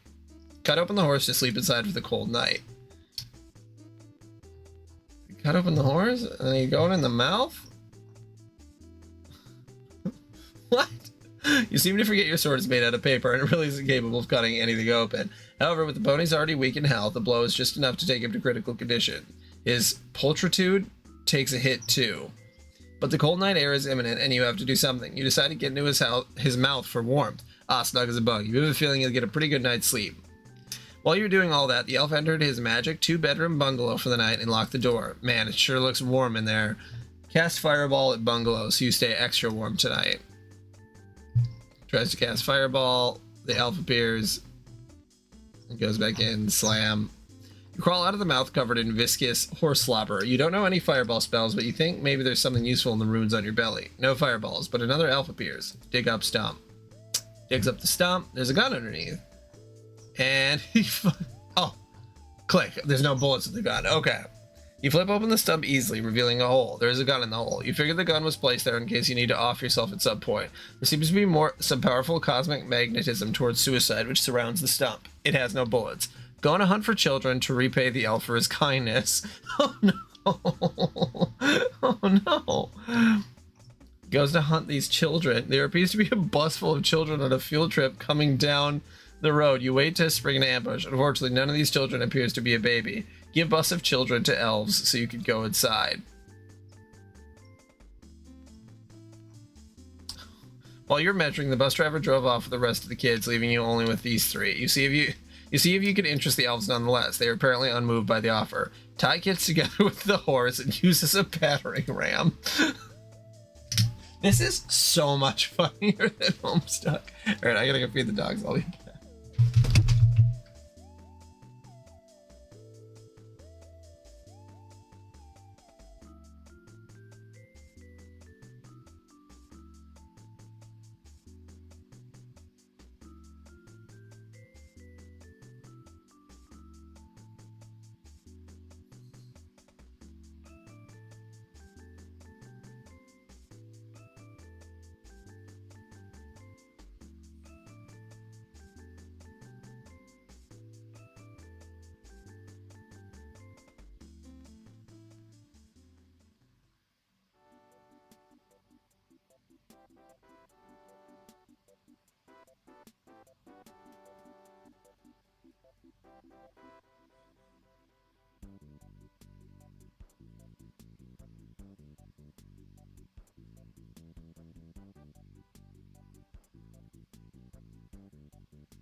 Yeah, not having the very complicated setup of Homestuck definitely helps it. I also like these little guys. The fact that they like don't really have a personality, but it just seems insane. He tries to use the horse as a battering ram. An idea this good just doesn't come around every day. You bind your motley collection of hostages together with your ample supply of rope, but the combined weight of 3 kids and a small equine is too much to even drag to the door. You're beginning to suspect that this was a R-word idea. Throw 2 kids in the chimney, maybe it'll smoke out elves.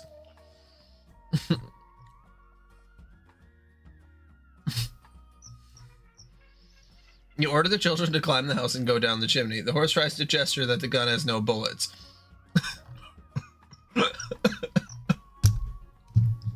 Continue your downward spiral of mental instability. Oh, now you're one of the elves. Inside the bungalow, it is warm and inviting. Invite the horse, children, and madman in for a tea party. Frankly, you think that guy is a little unhinged. You don't want anything to do with him, unless he has babies, of course. Enact total war. Set house on fire and flee east to Moscow. Moscow's west, you boob. Use magical prowess to summon Moscovite elves.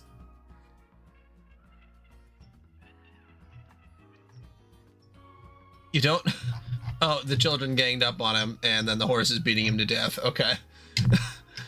You don't know the spell for summoning elves, Russian or otherwise, and the only known spell is carved on the belly of that lunatic. You're not getting close enough to read it. The only spells carved on your bellies have nothing to do with elves.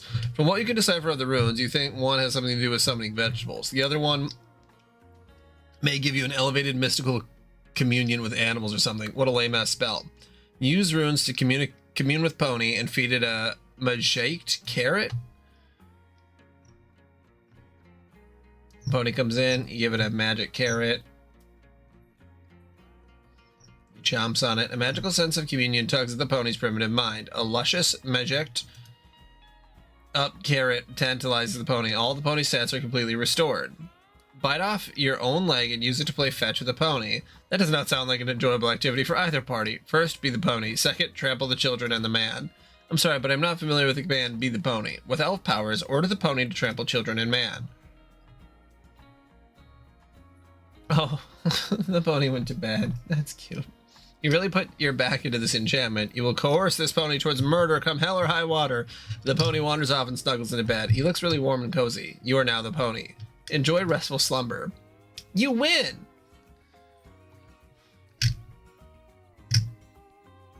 Final score, 0.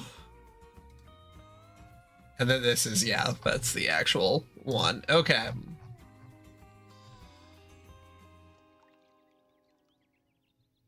Would it be better also then to go through these two, or should I go back to Homestuck?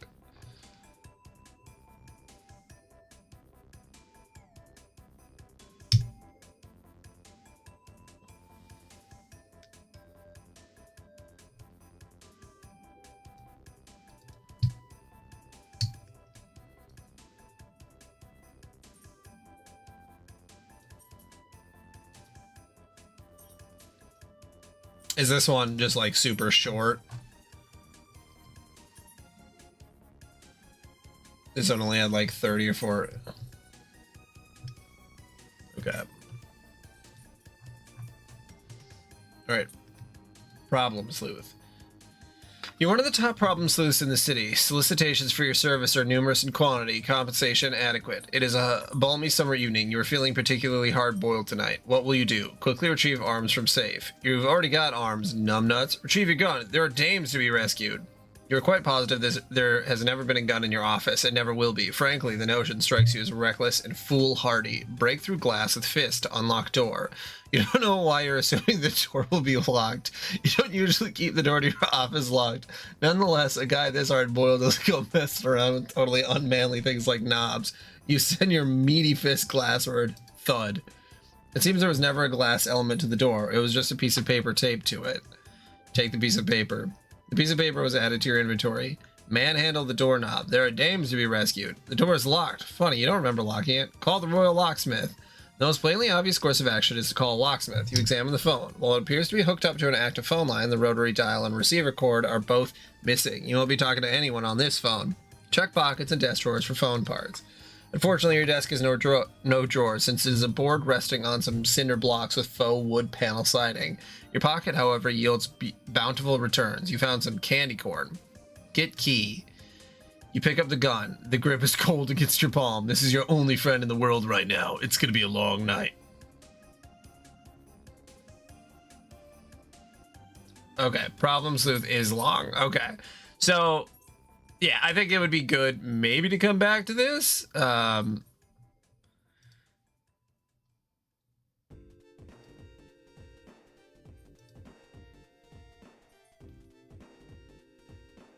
Okay, yeah, this went on for a while. All right.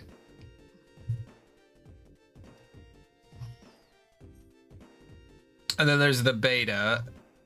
Okay.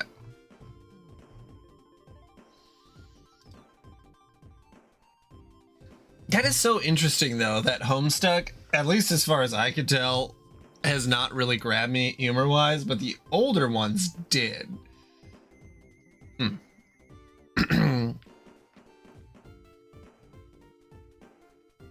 Yes, and I did go through the beta because it links you to the beta through one of the panels, and I was like going through that. Yeah. That's interesting. All right, quickly retrieve arms from cinder blocks. That it makes sense for the arms jokes. Okay.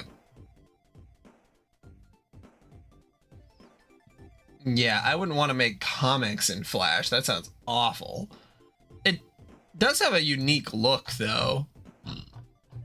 I remember looking at it, and yeah, it's much smoother, and yeah, everything. It looks really nice, but yeah.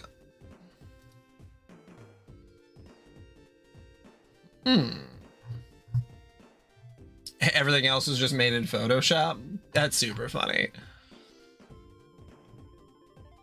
Yeah, there was a webcomic that I used to read that he hosted a few other webcomics, and one was called MS Paint Masterpiece, and okay, well, where is that one?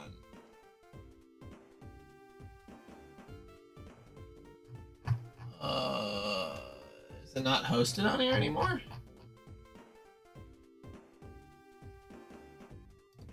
Alphabetical. Oh, maybe that one isn't hosted on here anymore.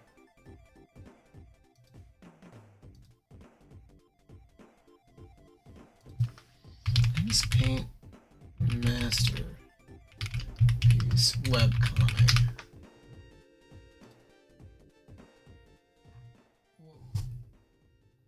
How do I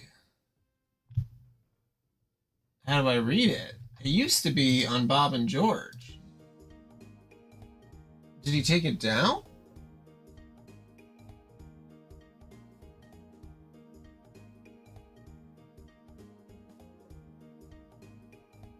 Okay, this is really confusing me because it used to be hosted on here and now it's not?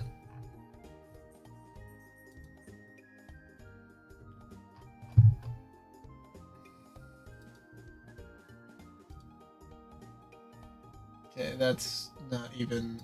It's like a totally different thing. The only thing that I see that it shows up on is TV tropes, which that doesn't make any sense. That's so weird.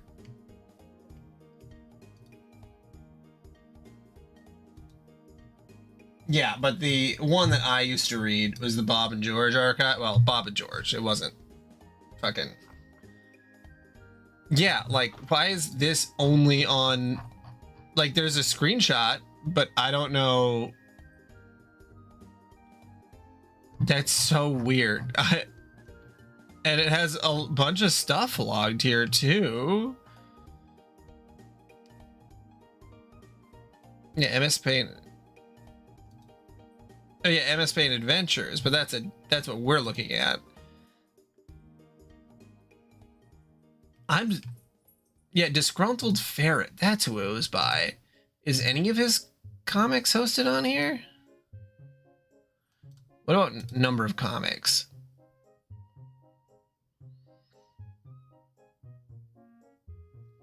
Yeah, Bob and George. So I read this when I was in like first grade. So I started this. Yeah, this went from 2000 to 2007. He was actually probably the main comic host of Bob and George. He was probably the worst comic create, or not the worst comic creator. He was the worst at like actually making art. Which I thought was really funny that he hosted a bunch of other web comics that like were they were better artists, but he just had such a unique style with this whole I don't know if he was the first person to do this too, where he just used character sprites from video games. He just used, it was Mega Man. I don't know if he was the first person to do it. Honestly, he could have been, and if he wasn't the first, he was definitely one of the first. But yeah, this is... Oh, you could just scroll through this infinitely? And he was originally going to make a webcomic that he actually drew, but then he was so bad at that he ended up just going back to the sprite comic because he was like, people like this more. And the tropes in it are very... This shit is funny. I don't know. The guy went on to have like, he has like a PhD, so I don't... David Inez, does he have a website? Oh no, you can email him at the host, Bob and George. That's super funny. I feel like I'm getting distracted, but I'm actually curious if this guy is doing anything.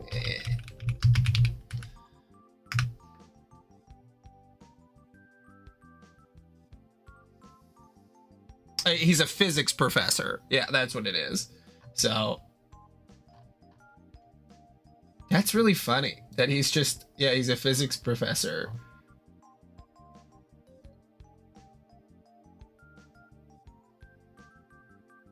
Huh.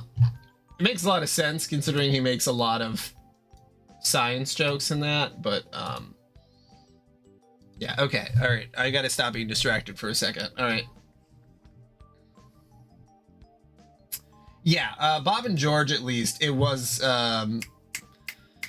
oh god. Bob and George, he actually paid for the domain host. I remember back in the day, the ads and stuff. So he paid for it, and I think those other people assisted him for the website. He was a really a really great guy. I really liked his whole shtick. Okay. Was the originator of the text adventure comic and problem, so they took that concept up to 11 and mastered it to create a full-length comic. Others tried the format around that time as well. A notable one you may have heard of is Ruby Quest. I probably didn't. I probably haven't heard of Ruby Quest because I got a little obsessed with Sprite comics, which that you can at least read Ruby Quest. Although this looks like a Sprite comic. Oh, no, this is made in actual art. Okay. Nothing is more interesting than being on the internet roughly around the same time and looking at incredibly similar content, but never overlapping. It shows how big the internet was back in the day. And it, you know, it's, well, actually, no. Is it smaller now? That's true. All of them are Sprite comics, 8-bit to 16-bit Sprite comics emulating a video game style, but the video game style is specific to... Yeah, did you ever see or hear of 8-bit theater? That was the biggest one, I believe. Is he still... What is this? Okay. I didn't even know there was an epilogue. How long did this one go on for? Yeah, it had the Final Fantasy styling.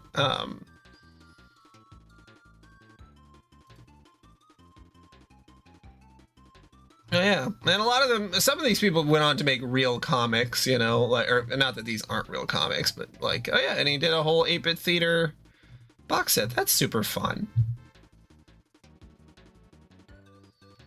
Yeah, Sprite comics are awesome. I used to make I used to make them. I never posted anything because I was really, really young when I was still interested in doing it.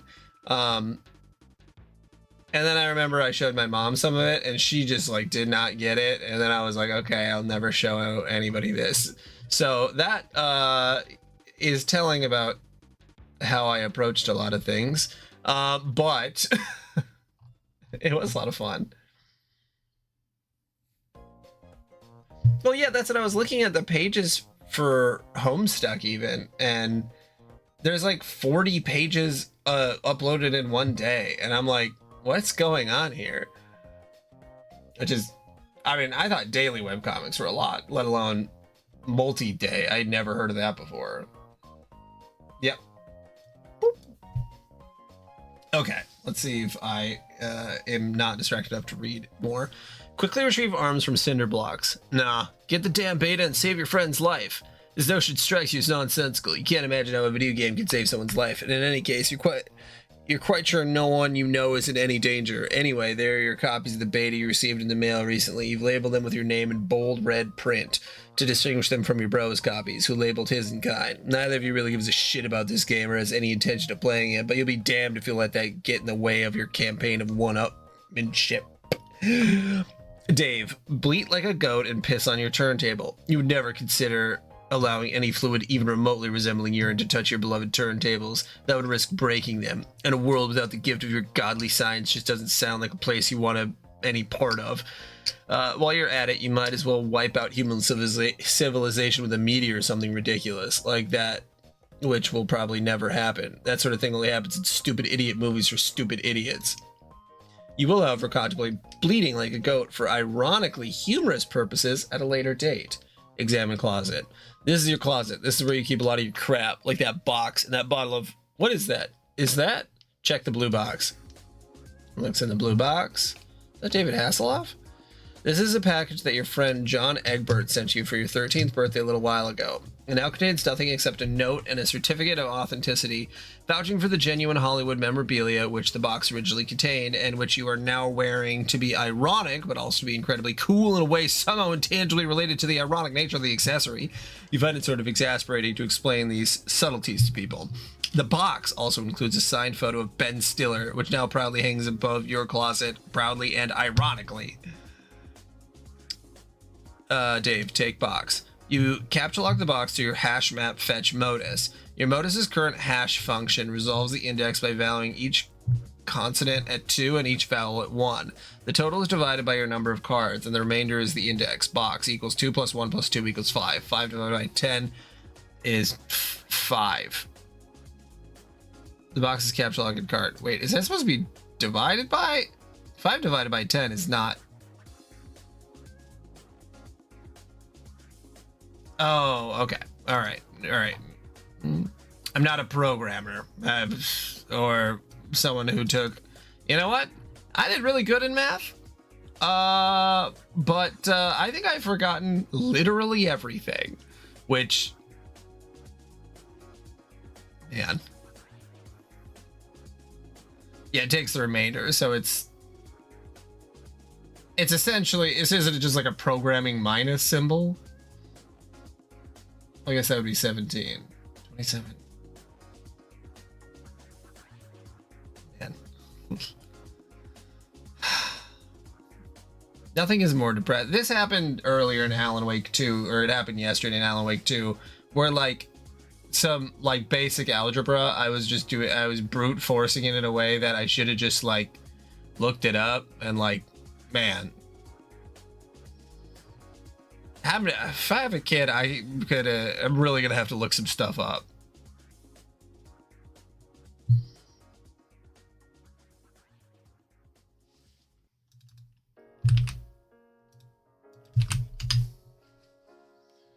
Fix all the number by which all the numbers in the system, modular arithmetic, are divided.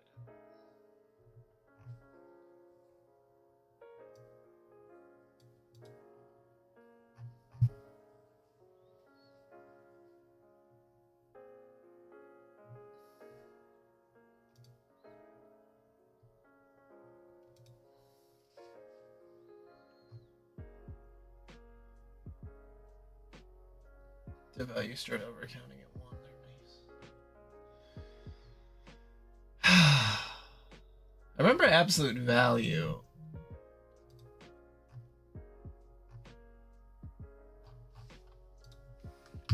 Examples.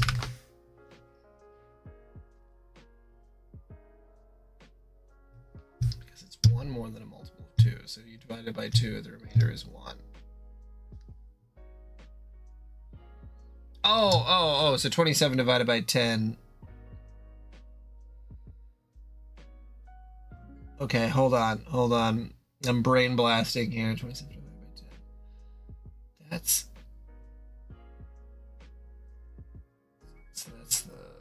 the leftover. So you'd minus the 10. You'd minus the 20, and then there'd be 7 left. Okay. Yes, all right. I see. When would I ever use this in my life? Is a question I've asked about most of algebra, which, man, okay. Yeah. The remainder is 10 because 27 divided 2 in Homestuck. You're right. I didn't think I was going to use algebra anytime lately, and then it appeared in Alan Wake 2, so you know what?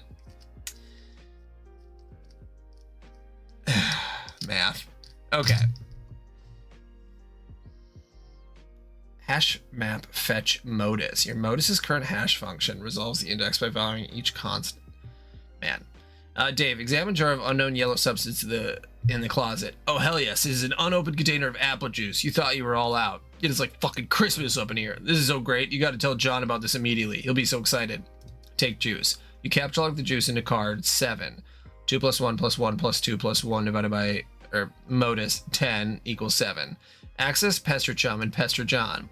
In addition to letting your buddy know about this outstanding juice windfall, you figure you'll wish him a happy birthday while you're at it. In your own cool, sort of roundabout way, of course. Good thing you've looked at the box he sent you, or you might have forgotten. You also might as well ask him about that beta. The kid's been harping about it for weeks. It'd be cool if it came on his birthday. He'd be one happy camper. Click.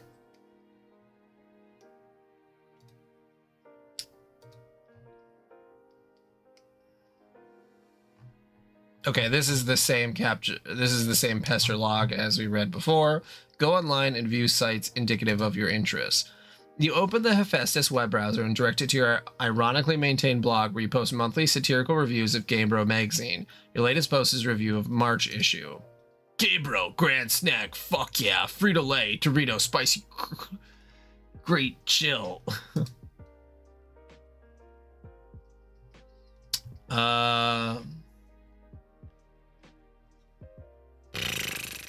Settings.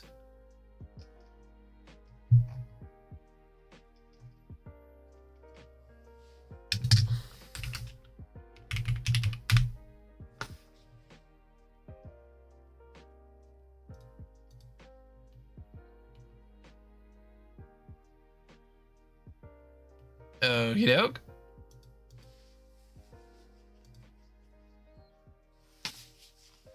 Did it save it?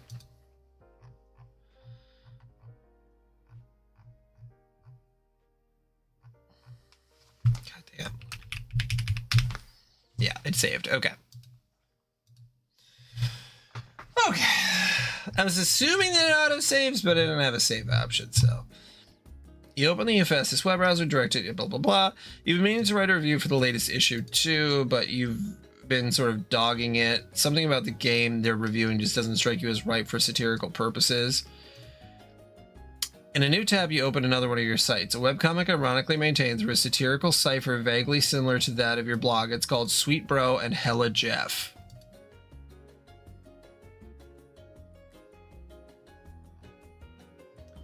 I can't wait to be use this piece of shit all day and play all these games. Fuck, I'm falling down these stairs. I warned you about stairs, bro. I told you, dog. It keeps happening. I told you, man. I told you about the stairs.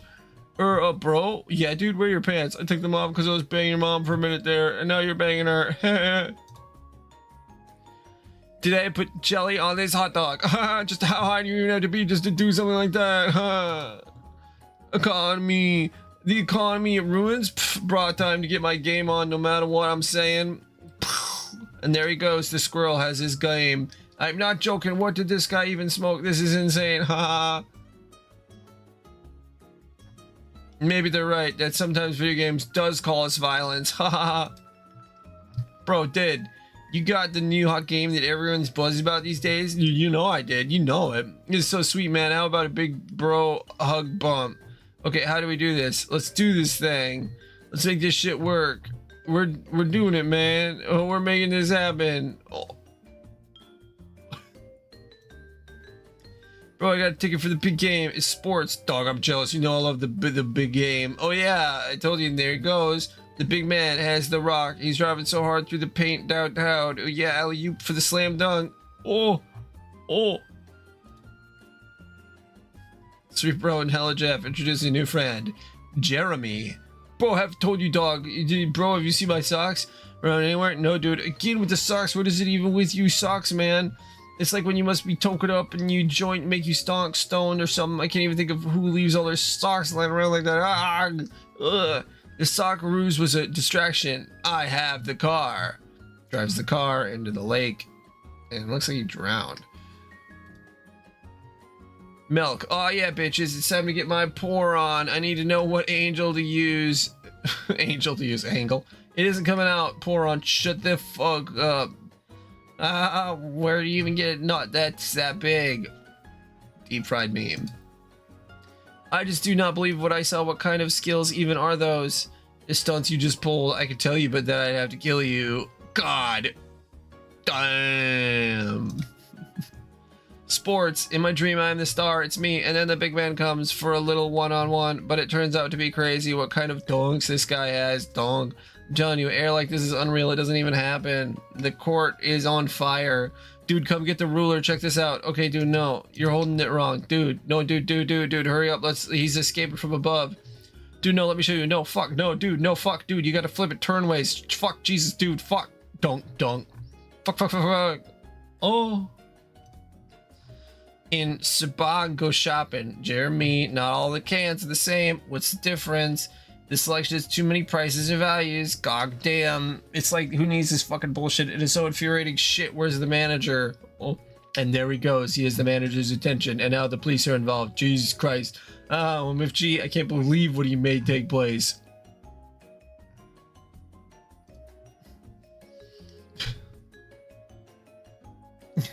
How many of these are there? I thought there was only going to be like 5, and now there's a ton of these.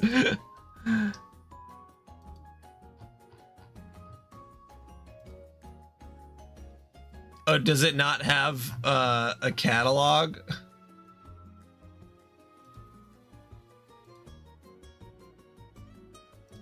Oh, I can't become a baby.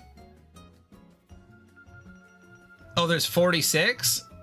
What comic was I on? I can't tell. What comic was I on? Okay, we'll return to them later.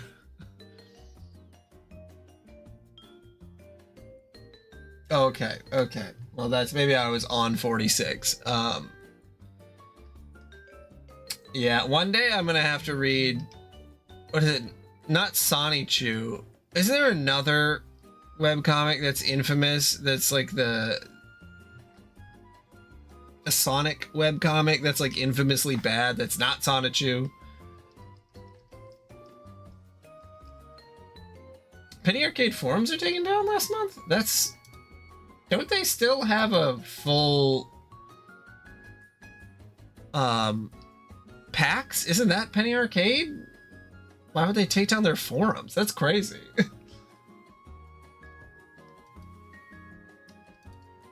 Hopefully someone archived it, I guess.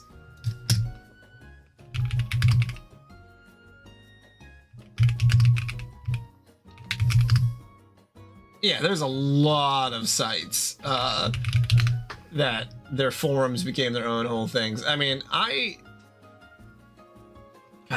must have gone on some forum sites, but I always found a lot of the content on forums to be just a bunch of children typing at each other, and that's when I was a child. So, like, I thought the shit sounded dumb as hell. But I did go on there to look stuff up, especially tech stuff. Oh my god. Called Coin Return. Oh, nice. God, man. Fucking, there is so much technical knowledge that has been lost because of old forums that are now gone, that solved almost every problem in like Windows XP, Windows 98, Windows 95, like Windows Vista, like all of that stuff was, and even Windows 7, there was still forums around Windows 7 times that you could just like look up a problem and someone had an answer.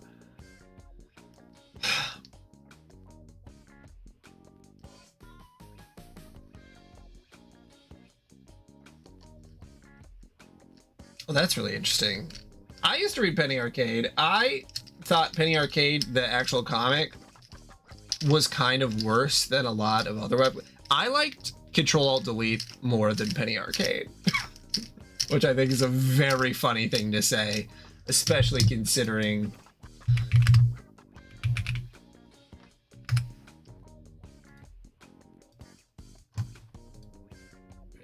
can I not? I need the picture. I need the full picture.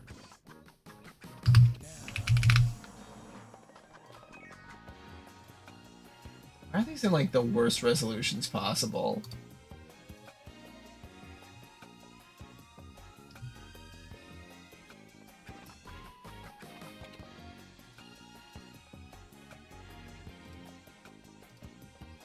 I was just trying to put this on the screen. Like, it's very funny. It was great. Okay, well that's I'm getting so distracted. All right, what am I reading? Penny is huge Homestuck following. Oh, actually, I think the original thread is in the collection. Check the homepage for Sweet Bro and Hella Jeff Origin. Okay. Homestuck collection. Loss is fucking crazy. Oh, the origin story. Okay. Okay, one day I decided to go back and see how Penny Arcade started. Since the particular comic I read said something about Mike Gabe's art improving, and I sat there and read the whole 10 years of it. After that, I was inspired to start drawing on my own, based on the generally humorous shit that happens when myself and my friend hang out and play games. I started out drawing the whole thing in Illustrator with the mouse, then got a tablet and then used it to draw in Illustrator. Now that I'm doing outlining, blah, blah, blah, blah. Here's the mouse drawn. Lewis, dude, at least some green, come on, in the early tablet. Dude, you're ridiculous. Psh, in the final style. Of course, some things will just always look like ass. Dude, call for okay. The first two I had to copy from my blog. Entire technology. The entire thing gives you the impression that you're not even trying. I'm not even going to go past the first panel. You took a look at it and tell me what's wrong with it. I'm going to be bold enough to wager that you don't know what's wrong with it, and that's why I'm just going to tell you that. Hey, dude, I hope you don't mind. I just fan our fear comic. Your character in the hollow hoodie looks like an idiot friend in Vancouver who's stupid. Hey, dude. Holy crap, I just saw it.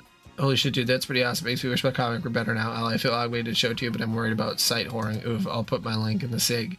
Okay, so I decided to try another style. I just can't make up my mind. Damn it, here's an unfinished look at what I meant, and I still gotta finish the outline. This is so spot on. Your girlfriend and I, who are merely... My girlfriend and I spent an unreasonable amount of time trying to figure out why you got an infraction for this. It was kind of beautiful when all the pieces came together. I also can't figure out why the trip was infracted. Anyway, are there really hoodies that say holla on them? The post is full of clues. Just ask yourself what Encyclopedia Brown would do. Someone tell me. I don't get it. Sounds like a mystery. For the mystery, basically, Bombs got pissed off because Michael revealed to the world what a fat ass he is. Then Mr. Furman, Bombs either skinny or metal, is an asshole. Dichotomy is false. Blah blah blah blah. I was actually thinking exactly some of the comments, but I don't know what the hell he looks like. So yeah, anyways, finished the panel more or less. I was working on yet another style. Bottom one is much better in terms of tone and color. Are you drawing your pics with vectors? I won't draw with vectors unless I am accurately tracing a sketch. Elbows are too far up. The ears, there's criticism, blah, blah, blah, blah. Okay, this is just them talking back and forth. Well, someone's certainly got an ego, and he's writing to him, now go back and read it and fucking do what I told you. Otherwise, pack up your shit and get the fuck out of my office. Well, someone's certainly got an ego, so he doesn't realize you own this forum and hiding you behind it. A quote doesn't change anything. IPA actually did a comic about you. And since when did you suck trying an art class? So Penny Arcade did a comic about this guy? The guy who is being weird in the forums? Total fuckwad. Oh, okay. Not specifically about them. I second that. And it'll get the same, so you just get to scan and color. Where's the douche tool in Photoshop using CSA? Do the same effect of traditional methods in Photoshop is very good brushes that can replicate effects, blah blah blah. Artistic growth. Second, you do suck. You do need to take an art class. Blah blah blah. Photoshop tutorial.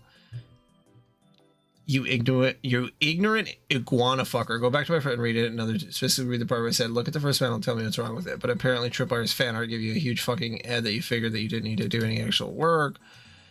For drawing you fan art, you would think Bobbadoo's offended because it's stupid, blah blah blah blah blah blah blah blah. Yeah, that was definitely the hardest part about forums, is that there was always, and it was usually a mod too. Almost every time it was a mod. They were just fucking assholes for no reason. But at least people in those forums like just kind of knew that they were assholes and they got to kind of go around them. And, you know, there's sort of a hierarchy that you could appeal stuff. I feel like Reddit, this is another tangent. I feel like Reddit is even worse than regular forums. Oh, Lucis. Yeah, we're getting in a whole thing. Okay, Lucis, the whole situation, Liddy explained this to me, that the comics, the prompts that go between each panel. So if you see a panel like this and it says, Dave, check the latest page of the Midnight Crew, like that prompt is from the forum. So this was a live comic basically being written by the forum. So that's why it's so weirdly disjointed. And then we read some of the earlier comics that he did that were in that format, and they were much funnier. So yeah, apparently I had no context. I had no idea what was going on. So we're coming in pretty blind, but that gives it a lot more. Yeah, there you go. And now we're looking at some shit about old internet forums that led to them making this. I'm pretty deep down a rabbit hole, I guess. I don't know how else to describe it. Okay. Blah, blah, blah, blah. Can I share one of my comics with someone? Okay, so they're sharing comics back and forth on here. Metalborn's being a dick to this guy. And then this guy, SO, coming in. Can I share one of my comics with everybody? Sweet bro and hella Jeff. Where are your pants? Yeah, dude. I took them off because I was banging your mom for a minute there. And now you're banging her. Hee hee hee. Sweet bro. You don't pour with that line of thought. Okay. I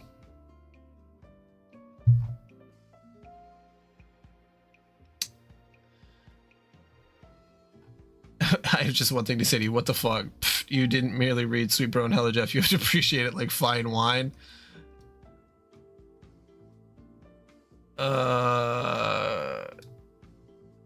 Okay. So SO keeps posting these. Okay. So then it's like a joke thing.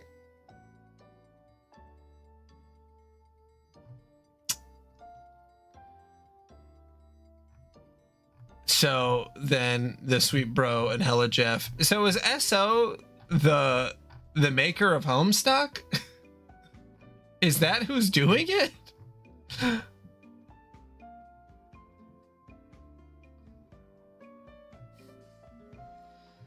Or are these all just taken from...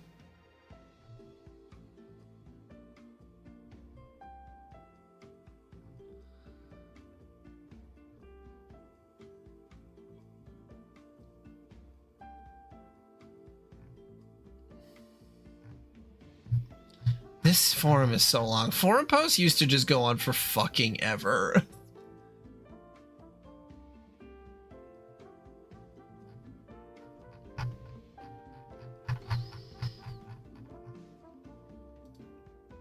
This one is Andrew Hustle. Okay, so yeah, it is the guy who. Okay, that's super funny. That's really funny.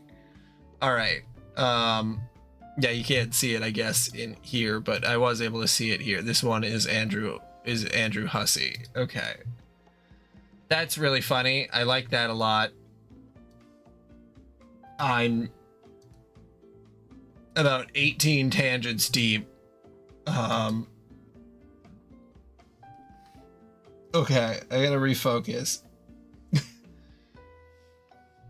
All right, in a new tab, you open another one of your sites, a webcomic ironically maintained through a satirical cipher vaguely similar to that of your blog. It's called Sweet Bro and Ella Jeff. You have legions of devoted fans, most of whom are totally convinced of your creative persona sincerity, which is just how you like it.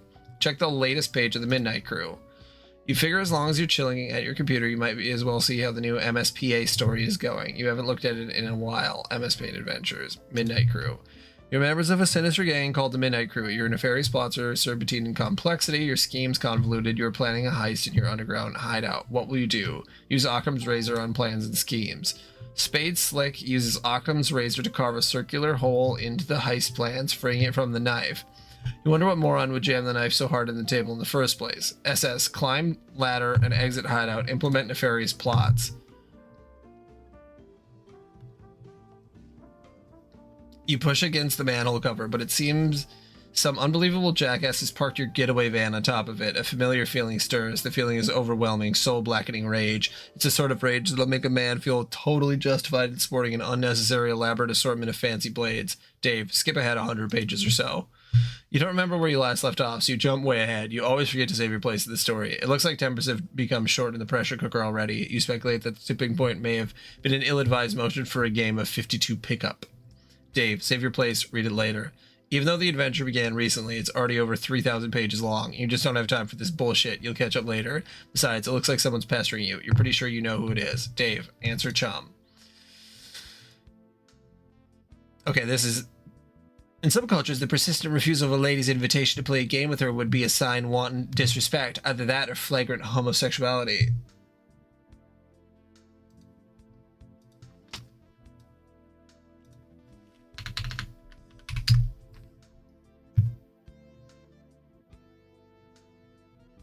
Yeah, okay, I understand this more, definitely. What? Oh, no, look, I'm busy, okay? I got a lot of shit on my plate. I'm sort of a big deal, okay? I know, sometimes I wonder how you were ever allowed to pay for meals in restaurants. It must be hard to keep a low profile when you're always overhearing odd voices whisper, "It's that guy who has a blog." Seriously, dudes be worshiping left and right. I can hardly walk down the street without stepping over torsos of the prostrate. Navigating the urban landscape, I'm sure, is difficult enough without an obstacle course of deferential flesh and skyward asses. Perhaps adapting the art of parkour to your unique environment would help? Yeah, I mean, damn, like, there's this scruffy little shit at my feet, an orphan or something I don't know, face flush on the pavement. I'm like, dude, you listening for a stampede of buffalo or something? He braves a look at me, then gives my shoe a little kiss and scurries the fuck off. Heavy is the crown. Yeah, not kicking Oliver Twist in the fucking face every day is my gift to the world, I guess. breathtaking magnanimity. Among other things, I just give and fucking give. Indeed, nary a jewel tumbles from your wish box at daily exploits, which I imagine does not sparkle. Okay, Liddy, maybe you could explain this. Why the hell do they talk like this? Is it intentionally trying to make them seem like assholes, or is this just how Andrew... Because the other comics didn't write like this, like where the dialogue is... No, it fucking isn't. I was there in 2009 and okay, I didn't go to a big city and I wasn't fully in the online environment, but honestly, yeah, I can see that. They went a little overboard with the thesaurus. Like, a little is insane to say. They went crazy. He went insane on that thesaurus. He was giving that thesaurus back shots.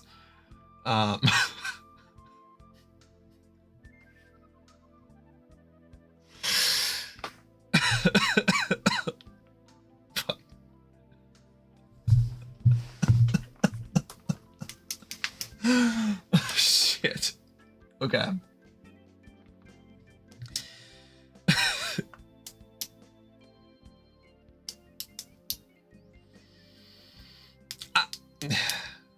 if I had friends who also talk like this, I maybe could have talked like this, but all my friends were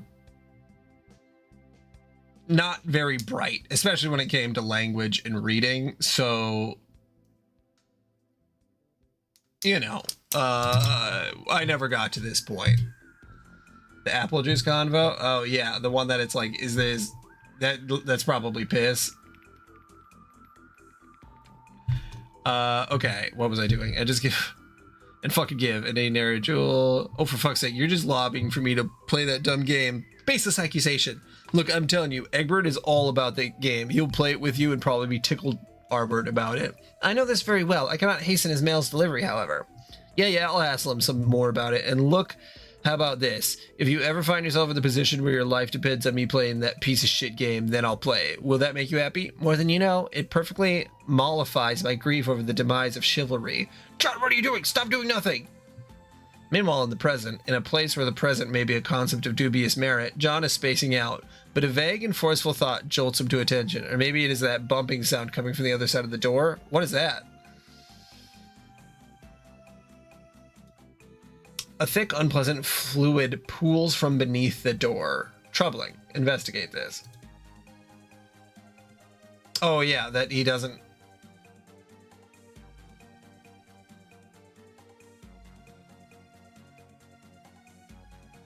I lost my train of thought. There's...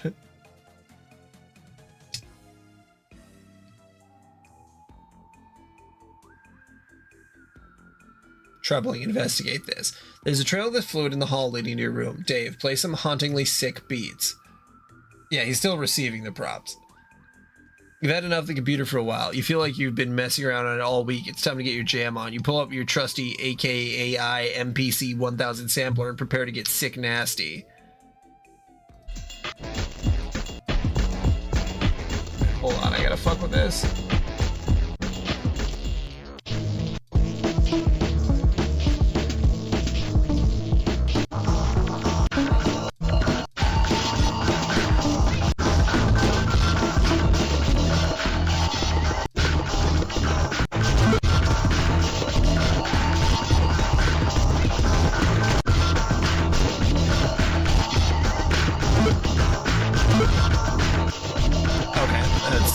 I can't listen to that.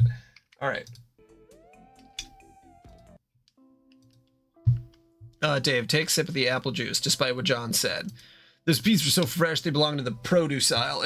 Is what you're talking about. Soccer moms be thumping that shit for ripeness like melons. Know what I'm saying? After beets that fresh, it would be a crime not to reward yourself with a celebratory swig.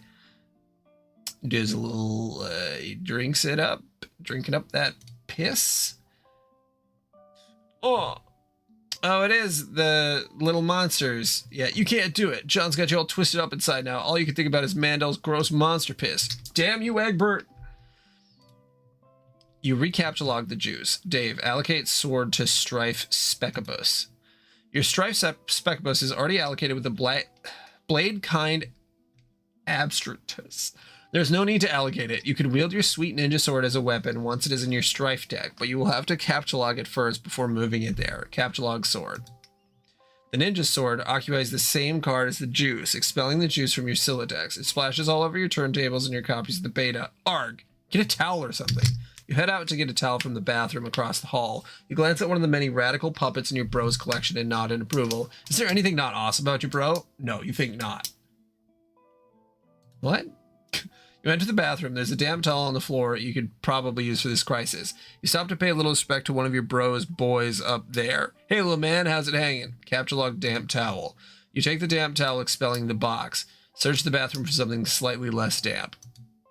Now you just decided to bring this towel out in the toilet to make it less damp. It is now just a towel. Take towel. You take the towel and grab the box again while you're at it. Clean up the juice. Goes to clean up the juice. You clean up the juice of the towel and hang the damp beta envelopes on your line to dry off. In the breeze of the fan, the betas jostle near the open window. This arrangement is a little disconcerting. If they fell out, it sure would be a stupid way to lose them. Turn off the fan. The crisis is easily averted. You can't imagine it'll ever resurface later in any way, shape, or form. That beta is good as yours, forever. You should probably go pester Egbert again. You wonder if he if you found the beta yet. You also might chat about your respective Sylodices and fetch modi if the topic happens to come up. You wonder if he's anywhere near as smooth with his Sylodex as you are. Probably not. It's probably not even humanly possible. Suddenly, a rambunctious crow flies in the open window and snatches the beta, possibly to make a nest with, or maybe just for the sake of being a brainless, featherly asshole. You yell at the bird. Stop! The sword flies out of your inventory. You accidentally launch your ninja sword. Everything goes flying out the window, dead bird and all. No one could ever know about this. Look out window. Yeah, you can kiss all that stuff goodbye. You feel sorry for the bird, but at least you never plan on ever using that beta, ever. Anyway, now that the bit of ugliness is behind you, you guess you can look forward to several more hours of messing around your room. Whoa, wait, what? Okay, there's TT, and there's the wizard. You prepare to descend the stairs to your living room. You're standing eye to eye with a familiar foe, a 20-foot-tall granite statue of the mighty wizard, Zapperpan the Learned. Your mother has had him installed through a hole in the roof with a heavy-duty crane. Just look at that mystical gaze. To peer into those aloof, glassy eyes is to arrest the curiosity of any mortal. To behold the wisdom concealed in the furrows of that venerable face is to know the ceaseless joys of bewilderment itself. Any man so fortunate as to catch askance his merry twinkle or twitch of whisker shall surely have all his dreams fulfilled. Yeah, we saw the mysterious person in the desert, and then yeah, he's the one prompting John with random voices. As far as that's how I read it. I was pretty high at the time though, so hopefully that was right. You find this grisly abomination utterly detestable. Psychoanalyze mother's love of wizards. There's nothing to psychoanalyze. Your mother clearly has no real affinity for these damnable things. She only collects them to spite you. If anything, she finds them even more repellent than you do. She's just a committed woman. Go downstairs to the kitchen back door. You descend to the living room area of your home's expansive open layout. There is the sound of rushing water beneath the floor. Tends to strike guests as a strange presence in a living space, but it's become hardly audible to you through familiarity. There's the front door, but hopefully there's no need to make the long trek around the house in the rain. You might as well see if you can slip through the kitchen and out the back unnoticed. View mother's solid copper vacuum statue. Okay, but it's bronze, not copper. But it wasn't always. A while ago, you gave this as an ironic gift to your mom for Mother's Day. You even customized it with a drink holder to support one of her ubiquitous alcoholic beverages. She liked the gift so much, she had it bronzed and put it on the pedestal. She even left it plugged in so it can still be turned on now and then, but never to do any cleaning. It never leaves this display. Sometimes at night when you're in your room, you can hear its wailing from downstairs. She must know you can hear it. She's completely deranged. Grab the Eldritch Princess. It's too big to capture lock. Not that you want to move it anyway. The pretty princess doll has been sitting there for months, ever since your brother got this abomination for your birthday as a totally passive-aggressive gesture. You decided to make it much less abominable by knitting Her Majesty a new head and new arms. Now it brings a mischievous smile to your face whenever you walk by. Your mother hasn't removed the doll yet, and probably never will. She would never be the one to blink first. I'm not breathing! I don't need to breathe! Also, this is just Mandy from The Grim Adventures of Billy and Mandy. Acquire umbrella for protection from elements. You're going to have a hell of a time accessing that card when you need it. You guess you'll just cross that bridge later. Peek inside kitchen. The liquor bottles are out in full force. Mom is surely nearby. Investigate richly colored object in middle of screen. That would be your refrigerator, whose surfaces have customarily served as the battlefield for a chilly siege of passive-aggressive one-upmanship. This is a drawing you did of your cat Jasper's when you were young, along with a poem about him. Your mother brought this ostentatious $15,000 frame for it. You had it welded to the door. Wow, this is about as passive-aggressive as you can get. Using the colorful magnet letters, you recently left oh my god. Associate? Succinct.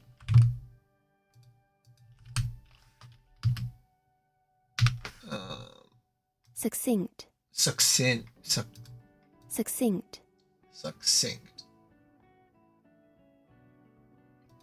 I've heard people use succinct, but he's just using words in a way that, like, I don't see them often. succinctly. That's how I know. That's what I've heard it. It's something is succinctly done, not succinct, just as like as on its own. Okay, all right. It's like I know the words, but the context he uses them is in such a different way because he's absolutely taking that thesaurus out to dinner, bringing it back home, getting the handcuffs out, and doing the Dorian Gray thing. Like he's or not Dorian Gray. Who's the one from fucking I was gonna say Grey's Anatomy, but that's not it either. 50 Shades of Grey.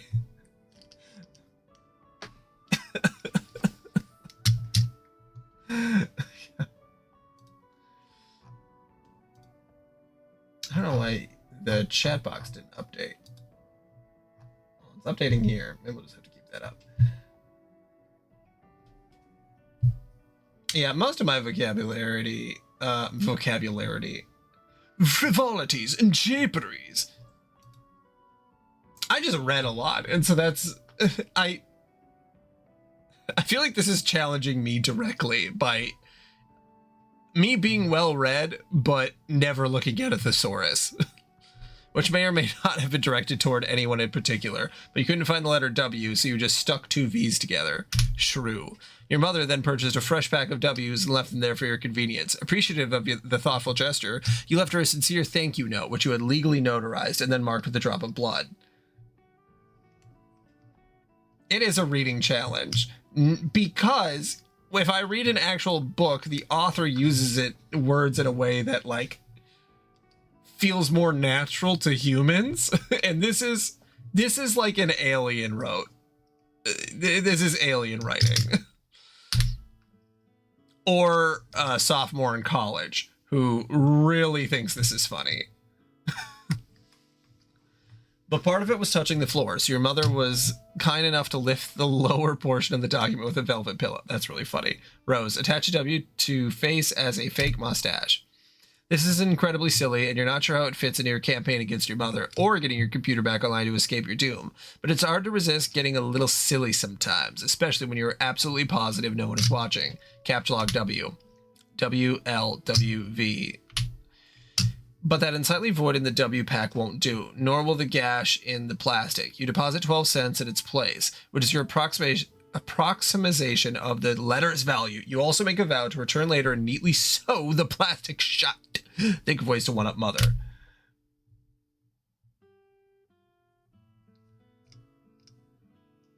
Yeah, very uncanny. You now wonder how to address the pillow situation. It seems the woman has you at a clear disadvantage. Perhaps slipping a fresh doily under the pillow will do the trick, or maybe spilling a bit of Worcestershire sauce on it, and then having it dry cleaned and returned along with a laboriously ingratiating apology. And he's using, is it adverbs, right? God damn it. I didn't learn anything. Apology note? No, there's no time for anything like that. Or maybe, just thinking out loud here, you could use the entire pack of W's as M's. Oh yes, that would burn. But you've already done something with that W pack, and there's no need to go back and gild that lily. This is delicate business, and that pillow is screaming for rebuttal. Caps Lock velvet pillow. You decide to take the velvet pillow and lovingly embroider a poem and praise motherhood on it. Hopefully you can pull this off before she notices it's gone.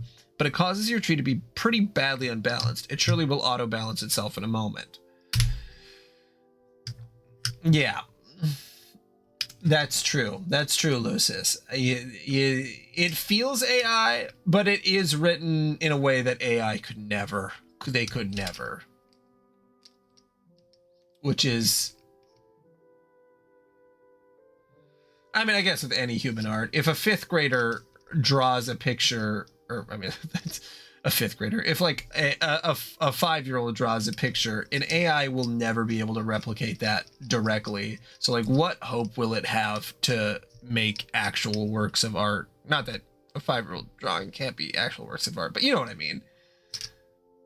That's true. Although I can do programming language. Yeah. And Lucis, if we did that, we'd only burn through 75% of the planet's water. Okay, I'm getting distracted again. And just like that, the umbrella becomes accessible in the root card. That's one of the things you love about the tree modus, the happy surprises. Head out the back door. Okay, that's enough. Time to go. God! Okay, there's the mother drinking. You don't know how she does that. You're never safe in this house. And of all the things to be doing during a power outage, she's up to her ironic housewife routine again. That mop bucket doesn't even have any water in it. What an absolute madwoman. Hop over counter, landing in a roll. This bird's gotta fly. Youth roll. Lousy goddamn stupid wizards. Meanwhile, in the past again. I'm not high today. Well, not high on marijuana. I'm honestly not. I have other things. Things that are completely legal. And not alcohol. You're almost done patching up the hole in your window with the gaffer tape, but it's sort of hard to get any work done when people keep pestering you all day. You guess you better get that. Answer chum. Okay, is this the same one as before?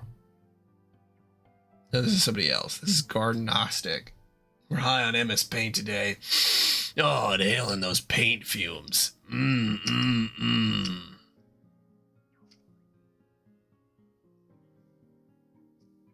You know, I knew kids who really liked to do not the paint fumes, but the, like the aerosol stuff that you do like for keyboard cleaner, and they'd huff that and like.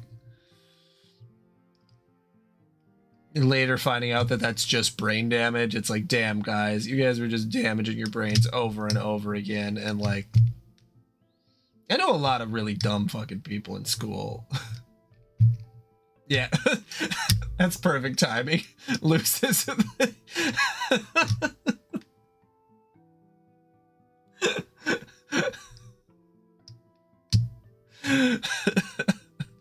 right, what do I do? Okay. Hi, Dave. Hey, sup? Not much sup with you, bro. Ha, good one. It's all right being chill, I guess. You know how it goes. Great. Feeling cool today, Mr. Cool Guy? Oh, man, you know it. So cool. You know, shit is ice cold up in here. Shit is wicked bananas, I'm telling you. So have you talked to John today? Yeah, we were just talking a while ago about how he sucks at his Silodex. Can you believe he uses stack? That kid is ridiculous. That doesn't sound like much fun. What was it you use again? Wait, never mind. I forget. Whenever we talk about your goofy moduses, I get a migraine. What do you want with John? I want to tell him happy birthday and ask him about his birthday package. Oh yeah, I was being sort of cagey and told him to check the mail because I was wondering if mine came yet. I think it did. Yeah, and I think mine came too. So I guess you want to know if he likes it or something? No, he will not open it. He will lose it. Oh, wow, sorry to hear that, I guess. No, it's good actually, because he will find it again later when he really needs it, which of course is why I sent it in the first place. See, like, I never get how you know these things. I don't know. I just know that I know. All right. Anyway, I have to go. I have to feed Beck, which is always a bit of an undertaking. Man, if I were you, I would just take that fucking devil beast out behind the woodshed and blow its head off. I don't think I could do it if I tried. Yeah, say hi to your granddad for me too, okay? Yes, I guess an encounter with him is almost certain. It is usually intense. Well, yeah, isn't it always with family? But he sounds like a total badass. Yeah, he totally is. Anyway, gotta go. See ya, heart. I didn't know they smell fruity. I mean, I think everyone, as soon as they open up a fresh one, you take a little, the fruit ones were asking for kids to huff markers, which seems like something that they shouldn't have been allowed to do. But yeah, everyone smelled those. Like, you just take it off and you go like, oh, strawberry. Like, what else were they there for? It's not like as you wrote them on the page, they smelled that much. Like, you gotta fucking put that shit in your nose. Right, yeah, get phone. It'll be handy to have your phone on standby so you don't have to go back to your computer whenever someone pesters you. This way you can text message people no matter where you are or what outrageously cool thing you're up to. You know, it's really the cursed one that, oh God, what is that? That cleaning supply that looks like Kool-Aid. And I misspelled Kool-Aid. Looks like drink. Fabuloso.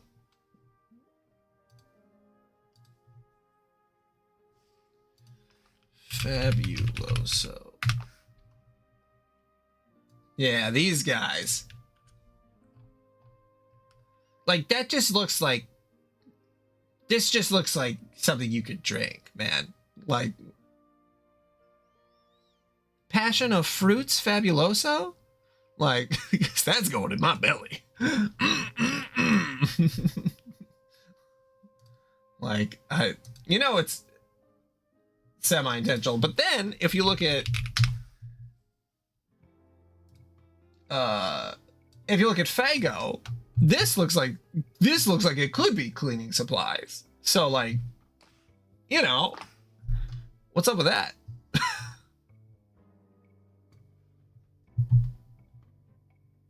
The first thing.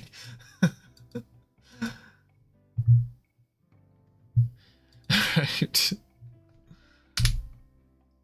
So cool. John, pursue adversary into that room. And even meanwhiler in the present, sort of. Once again, the slippery antagonist eludes you. You only find more of these unpleasant, oily smears. Someone is pestering you. Both your PDA and computer register the message. This chum will know what to do. Of course, I gotta read the pester log. Fabuloso. Got that Fabuloso in my cup. Bet your ass I'm sipping.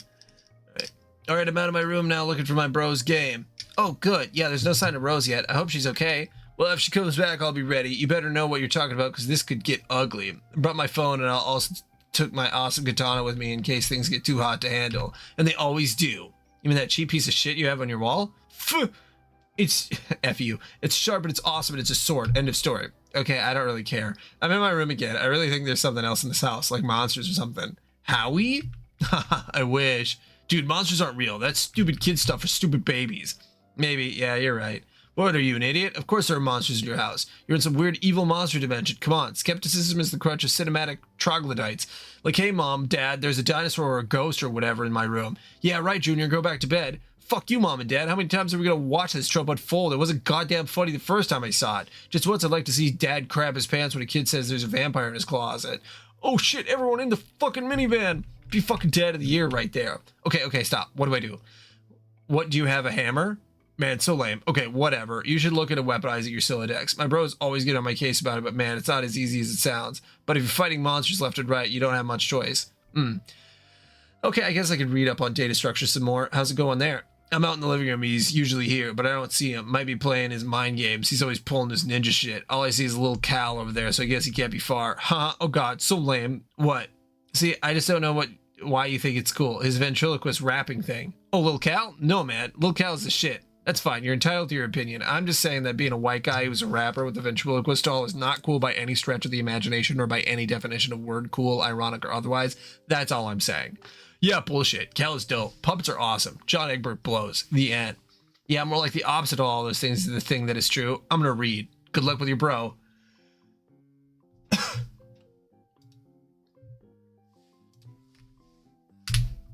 Yeah, because if I zoom in... Okay, no, that stays zoomed. I don't know what's going on. All right. You know what I can do?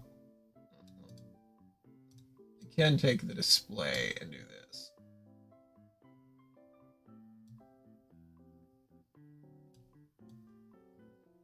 There we go. Move me out of the frame a little bit. Read your book, stay wary of these foes. Pfft, monsters. Only R-word babies who poop in their diapers believe in that stuff. Youth roll right out the front door. Rose, youth roll right out the front door. Strife!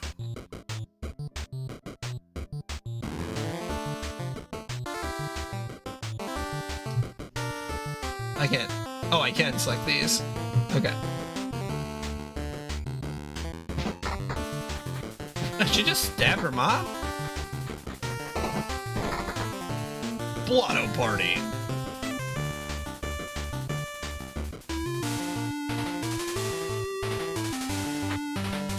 Empty suicide thread. Abjure ironic indulgence. A beautiful pony. Ironic negligence. Perrier. Oh, that was interesting. Okay. It looks like Mom has satisfied her strife quota for the day. She simply returns to her housework. No point in going out the front door anymore. Might as well head out the back like you originally planned. Rose, first be the pony. Second, trample Mom. You can't be this stupid pony, and frankly, you can't imagine why anyone would want to, but you give the pony a begrudging pat on the snout anyway. Her name is Maple Hoof. John, turn around! Data structures for assholes, Chapter 7. God damn it, why do I even bother? The good news, finally your revolting incompetence can be put to use. Instead of accidentally firing a Silodex full of steak knives into a priceless oil painting or your beloved Great Aunt, you can turn that fumbling fury towards one of your foes, such as the ability to grasp painfully simple concepts. The bad news, I'm tired of explaining myself hoarse to you gibbering fuckwads. In this chapter, I'll be phoning it in with liberal use of diagrams and shitty clip art. What are you going to do about it? You're going to wriggle in your own viscous secretions like the worms you are. That's what. Here, learn something for a change. Asshole notes. Purse your lips together to form a stiff pucker. Apply them firmly to my rear end. I now pronounce you man and wife. Now get in the kitchen to make my ass some dinner, bitch. You're trying to read, okay? This book is already unpleasant enough as it is without weird voices in your head nagging you to do things. Besides, I thought we already agreed there's no such thing as monsters. Oh, there's a monster. Fine, you'll interrupt your reading and turn around, but you don't see what could possibly be. Oh my god, it's a monster! Strife! Don't move or the bunny gets it! Oh, he's punching the bunny! Oh no! Put the bunny back in the box! Oh, he fucked that up.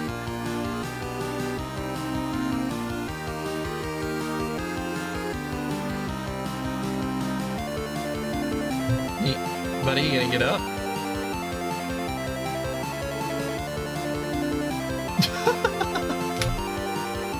Rose, exit. You leave through the back door. Nearby is the transformer, which distributes electricity from the underground generator powered by the river flowing beneath your house. The transformer was struck by lightning, though, and no longer works. You wonder if your mother has any plans to have it fixed. You guess she'd rather just play her mind games in a dark house like a weirdo. You can see the mausoleum and the portable generator across your backyard. You're almost there. Use umbrella. Use umbrella, everything else falls out because of the stupid tree thing. You regather your items and begin the Soggy Trek Mausoleum Ward. Get up, John! There's no time for slumber! Strife!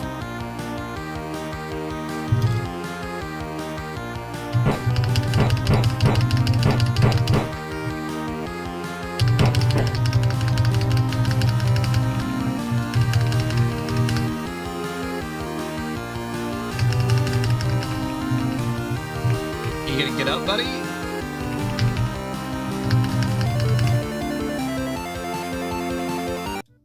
Wait, if I go back and then forward here.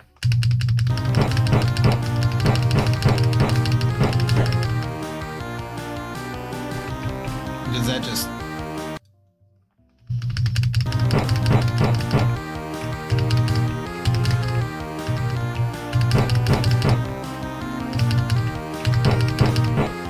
Oh, that just automatically happens. Okay. Forget the W and make haste to the mausoleum. Retrieving the W never even crossed your mind. It's just a stupid magnet. John, salvage your weapon and fight on! Man, she's really in it. Strife! Again!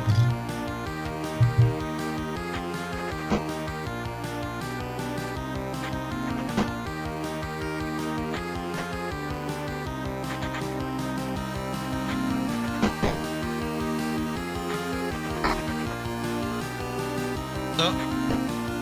Sweet catch. Hey! We finally killed a monster. Well, that's something.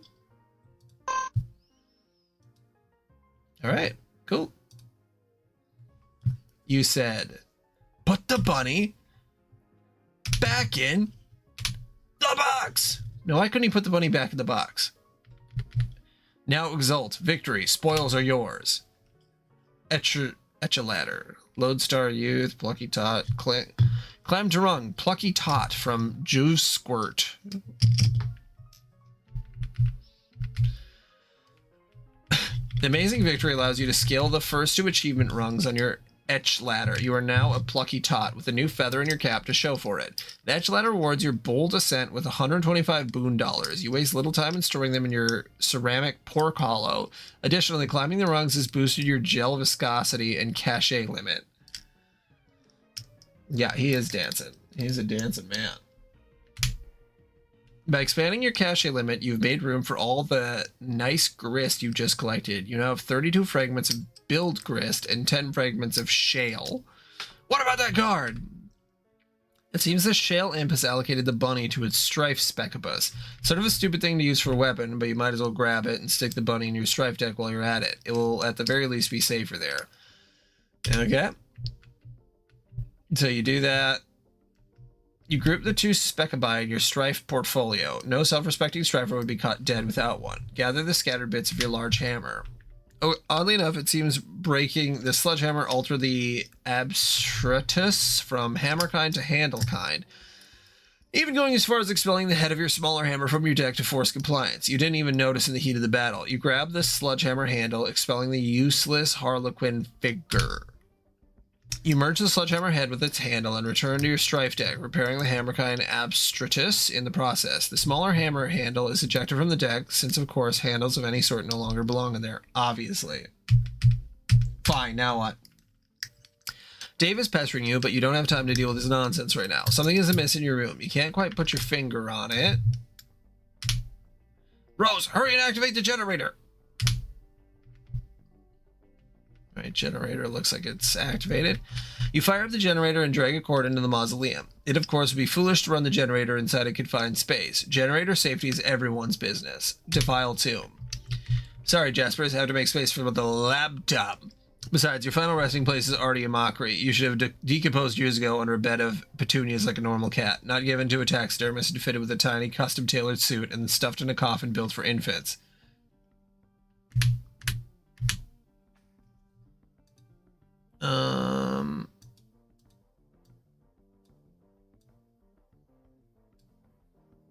What's amiss?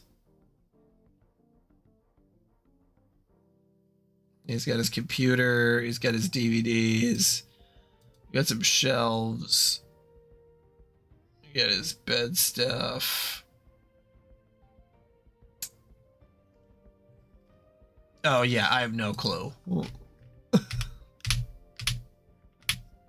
I really like this bit though, the passive aggressive nature between her and her mom. That's definitely my favorite bit so far.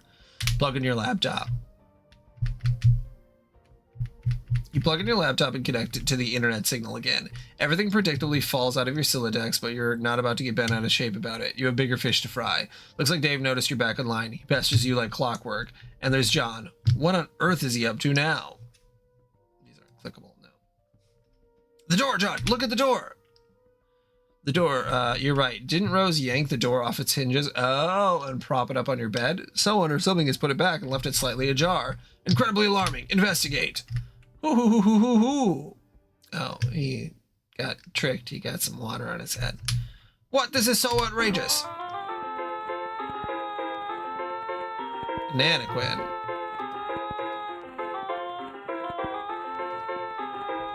Pester John. Oh, there you are. John said your house is burning down. Are you on fire yet, or what?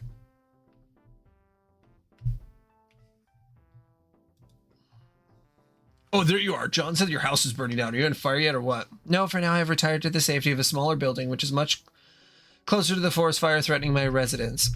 Oh, well, that's a relief. John told me to get the game to help you get out of there, so I'm working on that now. Working on it?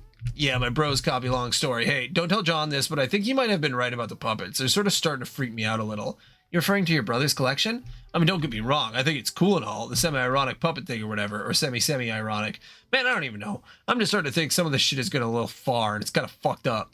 I've seen his websites. I like them. Haha, yeah, well, you would. Oh man, I wish little Cal wouldn't look at me like that with those dead eyes. Jesus. Sometimes I dream that he's real and he's talking to me, and I wake up in a cold sweat and basically flip the fuck out. Interesting. Oh god, why did I just tell you my dream? You're gonna have a field day with that. I'm currently scrawling notes furiously into one of the many psychoanalysis journals I maintained for you. Published papers forthcoming. Because, you know, it's not like either of us have anything better to do at this moment than to evaluate each other's radically debilitating pathologies. Yeah, I'm gonna get moving. Oh, have you heard from John? He's not answering me. He won't answer me either, but I am watching him. I suspect he's preoccupied with the face that he just had a bucket of water dumped on his head by the ghost of his dead grandmother, who also happens to be dressed like a clown. All right, I'm out. Later. Interrogate this mad woman. I mean, yeah. I mean, we're powering through this.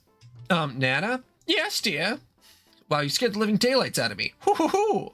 Well, I guess it was a really great prank. Good one, Nana. Anyway, are you really my dead Nana? Of course, John. I have come back to help you on your journey through the medium and beyond. I'm delighted to see what a fine young man you've turned out to be, just like your father. Okay, I guess I'll take your word for it. I don't remember you at all. My dad said I was really young when you died. Hey, speaking of which, do you know where he is? I looked everywhere for him. Oh. He's beating up some imps. Or he was. Your father was kidnapped. Oh no. When he crossed over to the medium, he was apprehended by the very forces of darkness which your presence here has awakened. What? Okay, so what is the medium you were talking about?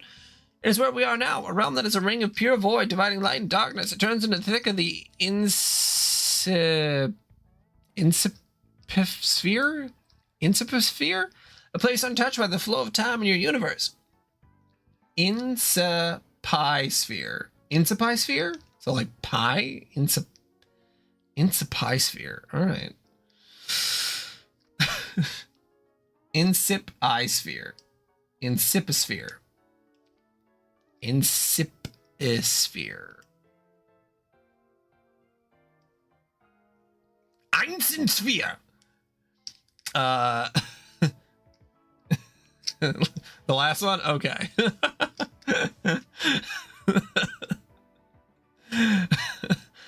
You mean because we're inside a computer in the game software or something? A computer? Why? What is that, dear? Some newfangled contraption like the horse Asada boxcar?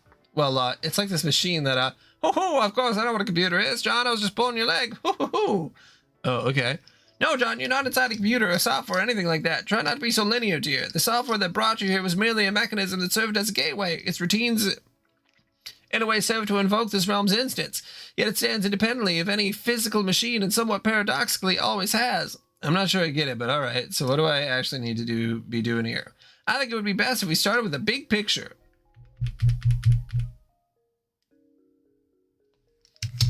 The Incipisphere. The Incipisphere. The Homosphere. Go on.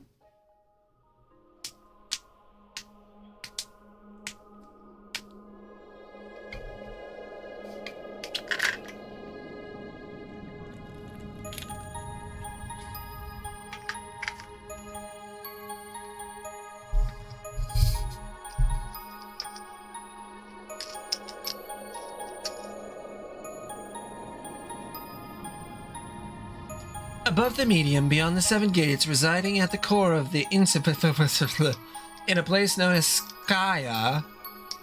Legend holds that Skya exists as a dormant crucible of unlimited creative potential. What does this mean, you ask? I'm afraid my lips are sealed about that, dear. Hoo-hoo. But needless to say, where a realm of such profound importance is concerned, forces of light will forever be charged with its defense, while forces of darkness will just as persistently covet its destruction. And as it so happens, at the center of this realm whose fate is in question, those very forces duel on a stage stuck in eternal stalemate. Yes, you have dueled in this manner forever. That is, until you showed up. They've dueled in this manner forever. This is a lot like Final Fantasy, Dissidia? Dissidia Final Fantasy. It's basically that, which I'm pretty sure Dissidia came out before this, but interesting concept nonetheless. Me? Yes, you, John. Before your mishap with my ashes, you may recall the sprite's previous incarnation, which resulted from its kernels hatching.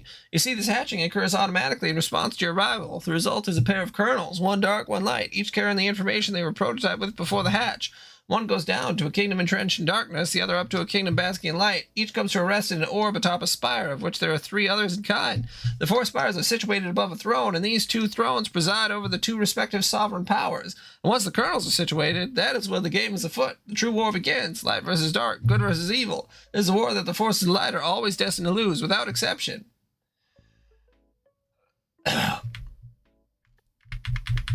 Oh yeah, they're doing the whole battling with the.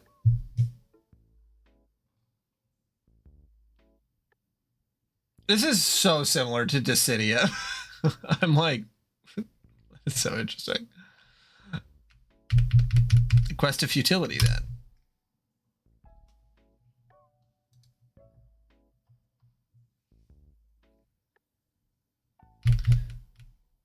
Okay, what did I miss with this animation? This one? Okay, there's the little splitting thing. We got the spires or whatever.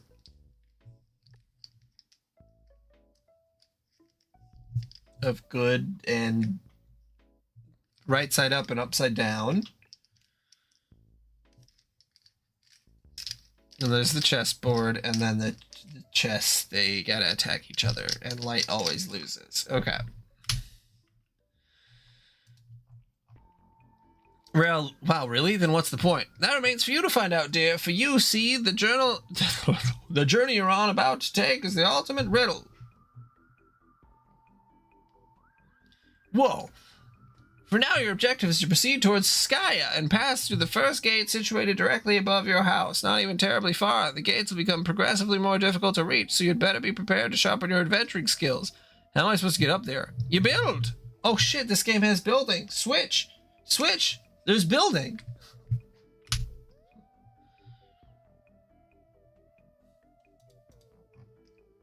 Okay, I think I get it now. So I guess this battle against good and evil.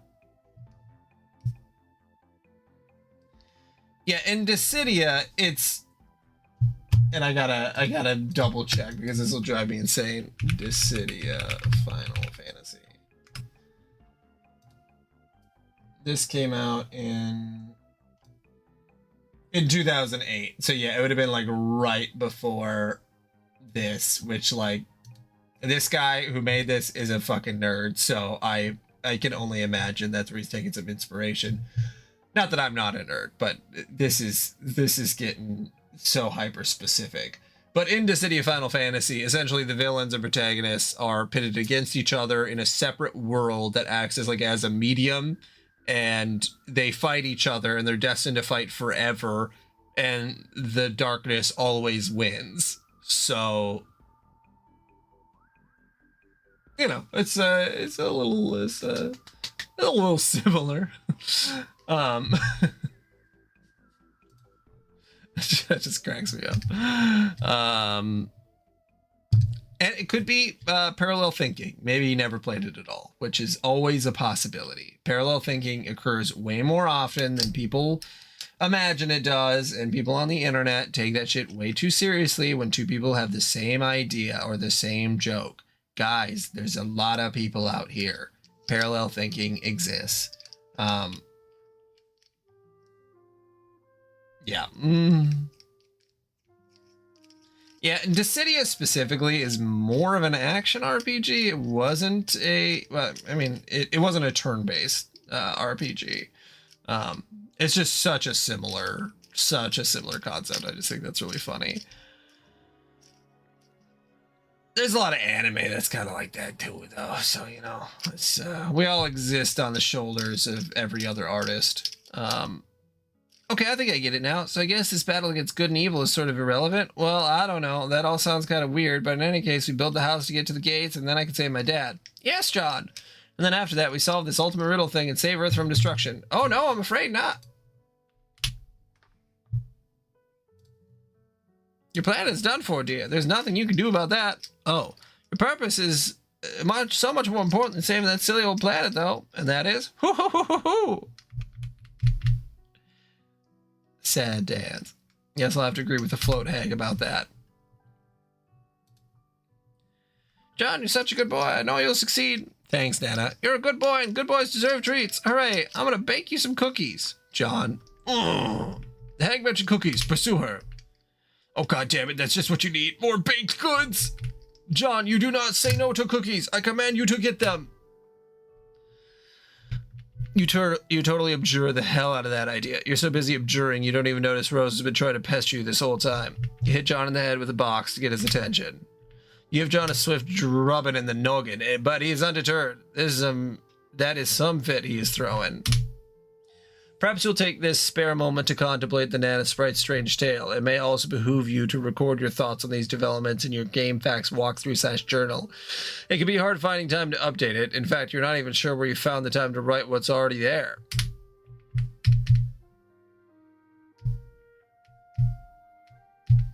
Oh, is that so, Jaspers? Oh, no.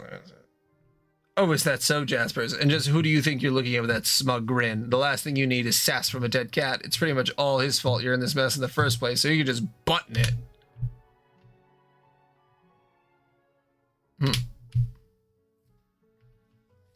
John, cookies, now. You refuse outright. This impotence is insufferable. Go get the cookies. Well, when you put it so politely, how could John decline? John, you are stupid. Stupid, dumb. That's not a command, it's nothing. It's stupid. You're stupid. For the last time, I command you to get the cookies, boy. It's just not going to happen, buddy. Years in the future. For the last time, I command you. But really not enough to write home about. An agitated finger slips mid-keystroke. Oh? Beans, mustard, human etiquette. Wow.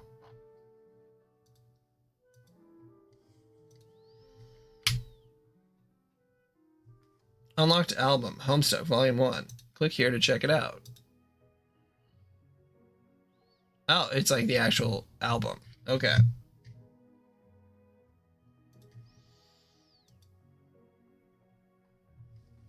The long and short, the medium. Oh, whoops. It's good music. I mean, he's incredibly creative. It's just such an interesting creative outlet, this entire thing. But people were much more willing to experiment for free back in the day, or, you know, at the cost of their own sanity, money, and time, effort, juices, as you know, your vitality is taken away from you because you got very invested in writing a comic that makes you a few dollars.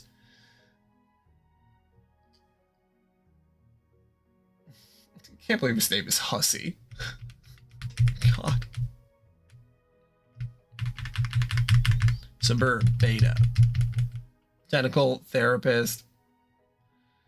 Also, I hate this joke. This makes me so angry.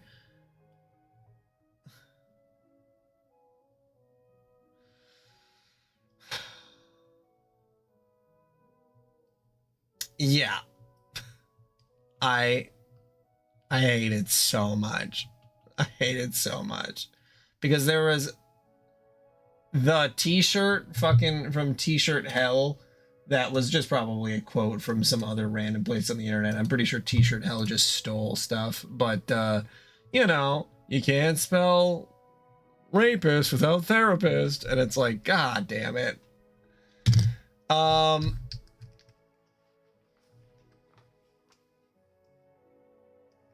Winnie the Pooh 2 is very funny. Chaos Demon, classic. All right, I may have been a bit hasty advising you to not bother with the prototyping process. Oh, I believe it. GameFAQs is probably the one site that I spent the most time on looking at forums, because I would just look to see if a game is worth playing, and then I would look at the forums. And most of the time, their forums were much, much, much shorter than other forums. So you get sort of a concise answer, but a lot of the people on there, like, let's take a look. Let's take a look. Because those forums are still up, as far as I'm aware.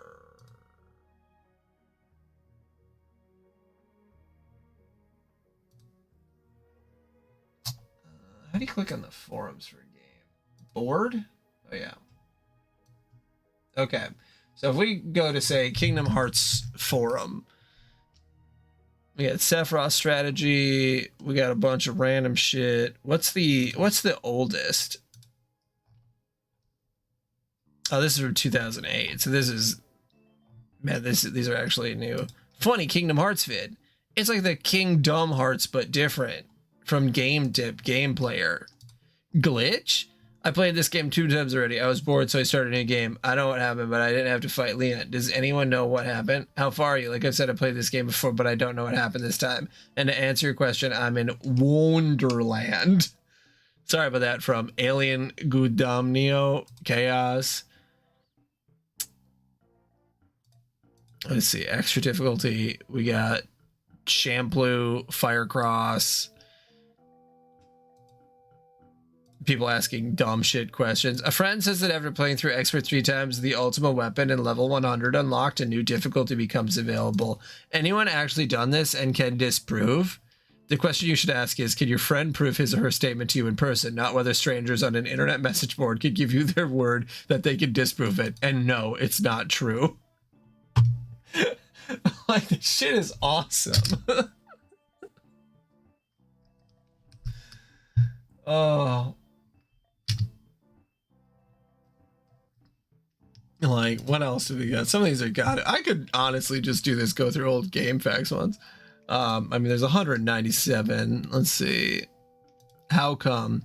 Ansem becomes shirtless and has a black coloring around his dick area, I'm assuming, when you battle him in his enormous heartless ship. Also, how did he suddenly become clothed again in the cutscene after you defeat him? He basically transformed from... What is... Why are you asking... Why are you asking about fucking why he's got clothes on to the internet forum? Is this a kid's game? I absolutely love the Final Fantasy games, but I never even looked in this title because I assumed it was a kid's game. I mean, it has cartoon characters, right? However, I'm still hearing great things about it from people even as old as I am. I'm 22.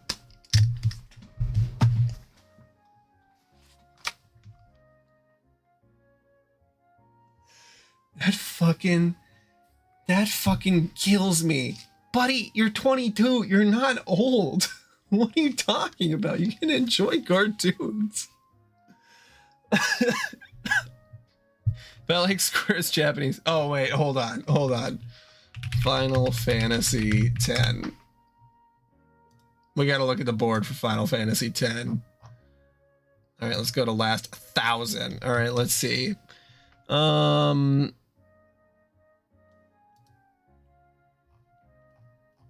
Oh man, we got a whole bunch. Let's see if there's a funny one in here. I wonder if anyone's gonna be asking about Waka being racist. Does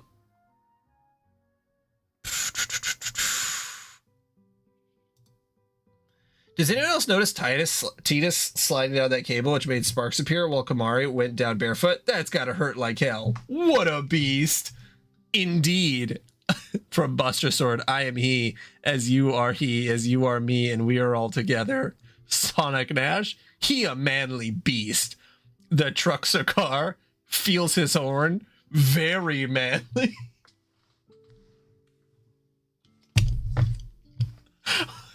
What's happening? Yankee, hornless. Then who was I feeling? That's why I bought... This message was deleted at the request of the original poster. Plus, he's carrying Lulu as well. Well, that explains it. If I were carrying Lulu, I'd be the same way. Please don't stop. Is it so funny to yell, get a room? Question mark, question mark, question mark. I think it just... I think it was just stupid for a while, but it's gone unused long enough that it's funny again. But you have to be all smug when you say it, like you're being sarcastic, like people who sarcastically pop their collars. I'm so fucking hip. I wear 4 pop collars at once. Oscar rules. Oscar, do you have spike rings? I wouldn't be opposed to a leash if that's what you mean.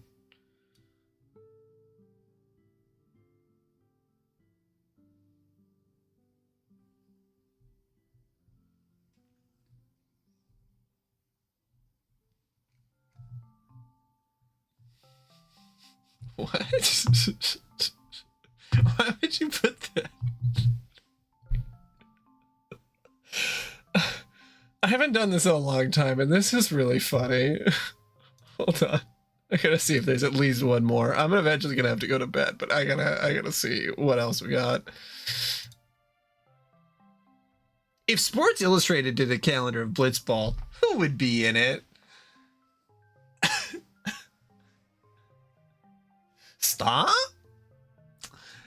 Mifuri, Kiori, Shami, Dame, and Dorum. Naughty got that body, but the face, not so much. I find Kulkulkin rather attractive, to be honest, so she would have to be in there for me. I think Lina, unless when she takes off the goggles, she's got some disgusting feature.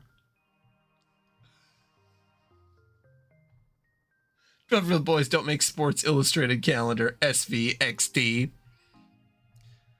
Pfft, I've got nothing against the lady with short hair. The fucking I loved when emojis they were just the letters. I miss that so much. That's still my favorite thing. Putting XD has so much more emotion than any emoji that exists on this planet. Yeah. Okay, let's see. Okay, we got a hat on board. Yeah, otherwise that makes me angry is when you type an emoji then the emoticon way and then it just pops up the emoji. Okay, we got I'm bored. I can either do... Oh, this is the Final Fantasy X HD remaster. Is the PlayStation 2 board different?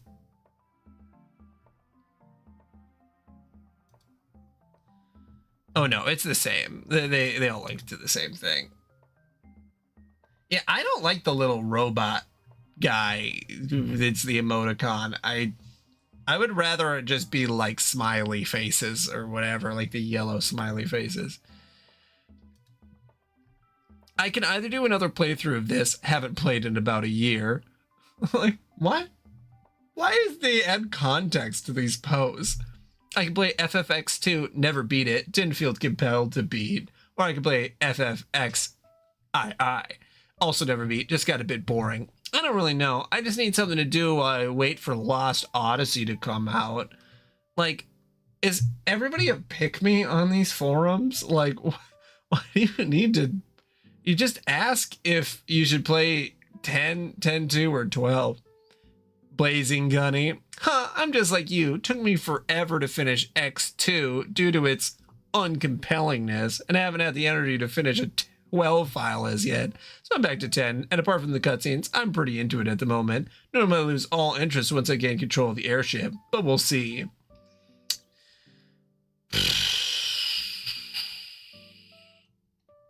Like, what is all this shit? I'm pimping out my sword. It's this nice looking sword for Titus that came with a 3% strength boost and 3 extra slots.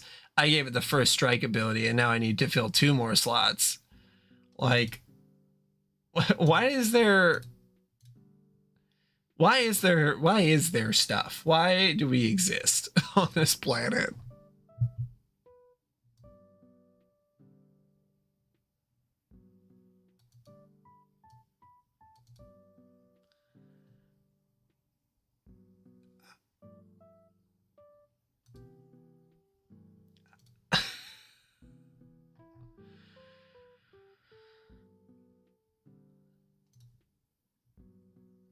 What's that?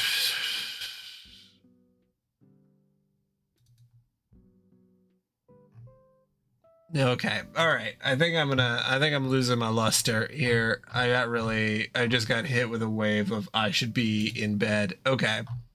But yeah, maybe I'll try to do a YouTube short that's just going over old game facts posts because honestly, that's pretty funny. I think I could make that work.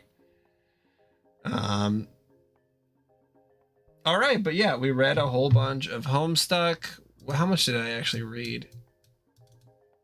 Because I was on, I think 311 maybe, and I'm at 440, so I got 100 or so in, 130 I think. So that's It's pretty good. It's pretty good. Yeah, I think I can make the whole GameFAQs forum post.